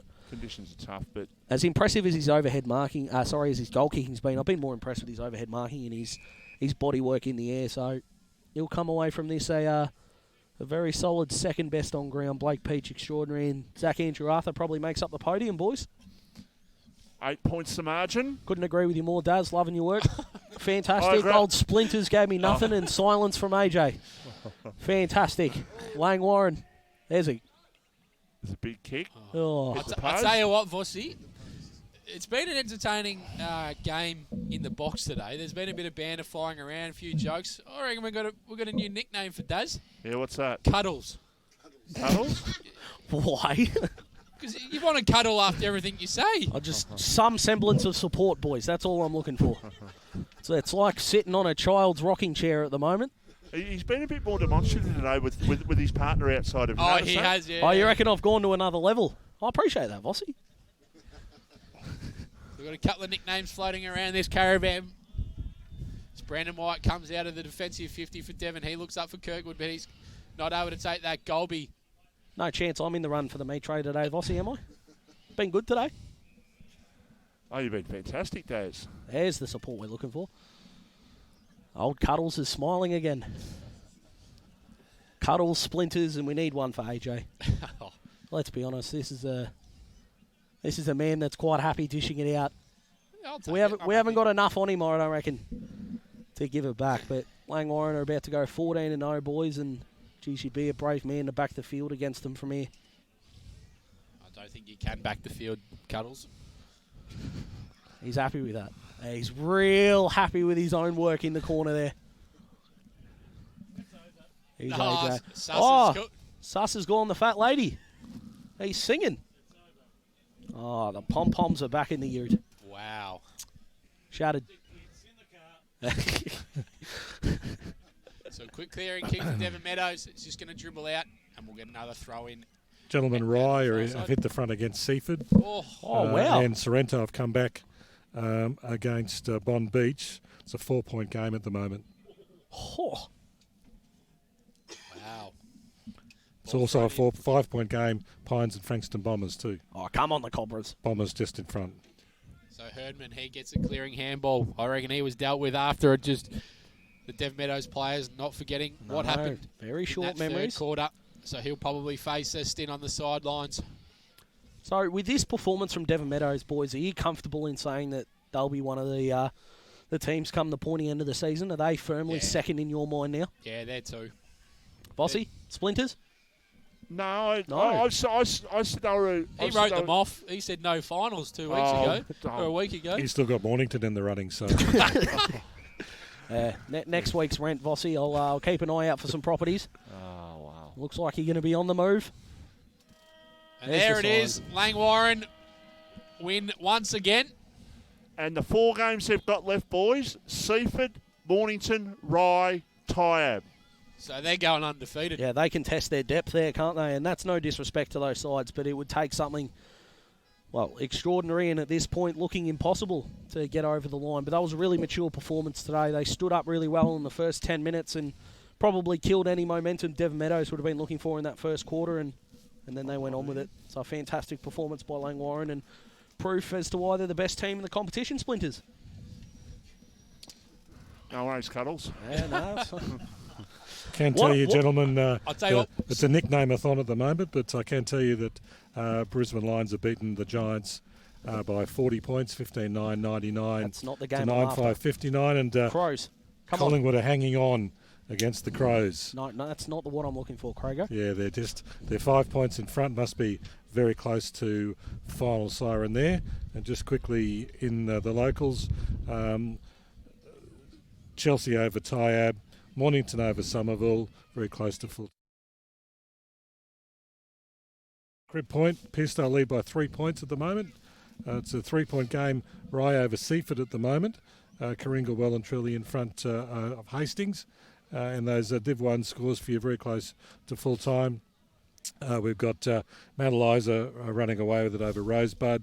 Dramana big winners over Edithvale Aspendale.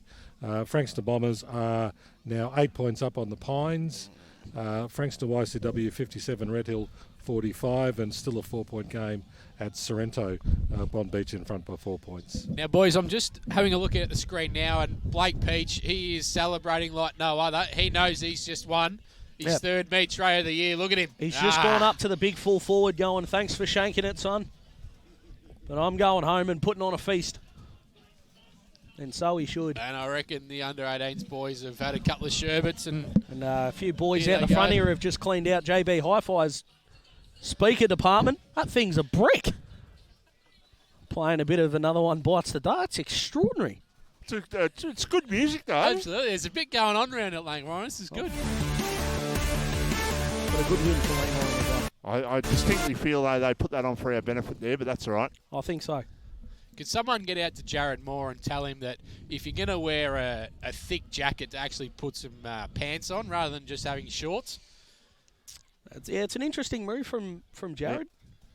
Yeah. I'm not sure I'd run with it, but I've got plenty of extra padding, whereas Jared does not. So an interesting move. Well, Vossi, you're going to make your way out and do some interviews because I'll tell you what, you've been enjoying interviews the last few weeks. Absolutely. So a 10-point victory here to Langwarrin. They go to 14-0. And to be honest, even though it was 10 points, I think, look, Langwarrin. Yeah, 10 minutes into that last quarter, we kind of knew, and it became from questioning to hoping that Devon Meadows could launch a challenge, which they did late. Ryan Koo, I think it was, kicked a goal late, and we kind of thought, hang on. But Langwarrin did enough. They certainly have done enough, and we'll just quickly go through the guys that will come back for Langwarrin. So Mark Bagley, who had 21 in kick 2 last week. Chad Mulvogue, Josh 35 Bateman, last week. Chad Mulvogue. Josh Dormer, Nick Hamill, Billy Rolfe, Matt Norton. It's not that you're bringing back role players, are you? You're bringing back some of the Rolls best. Royce, not Rolls players. Yeah, exactly right. It's extraordinary, and I don't think chemistry is going to be a problem with this side. Not at all. They're the best in it, and I don't think it's that particularly close. No, I certainly don't think it's particularly close at all, Daz. But as we've seen in some grand finals at all levels, mate, anything can happen on the day, and I think I give Devon the best shot out of everyone else. Yeah, absolutely. So I think we're going to wrap up things here, boys. It's been another good call. It's good to have the Chief back in town, although he looks like he's just about frozen over. He's the third iceberg that the Titanic could hit. Yeah, absolutely he is. But it's a pleasure to have him back in town. The weather didn't really hold up, mate, but I think we've done extraordinarily well. No, it hasn't. Thanks to Cuddle, Stevie, behind the scenes. It's been another good day. To commemorate their commitment to eliminating deaths and serious injuries on the roads, captains, coaches, players, and the surrounding community will wear their support in the form of a blue armband. These bands will be available at local football clubs and handed out to anyone who wants to get behind the cause. And on every armband lies a QR code containing stories from a number of Victorians on why road safety matters to them.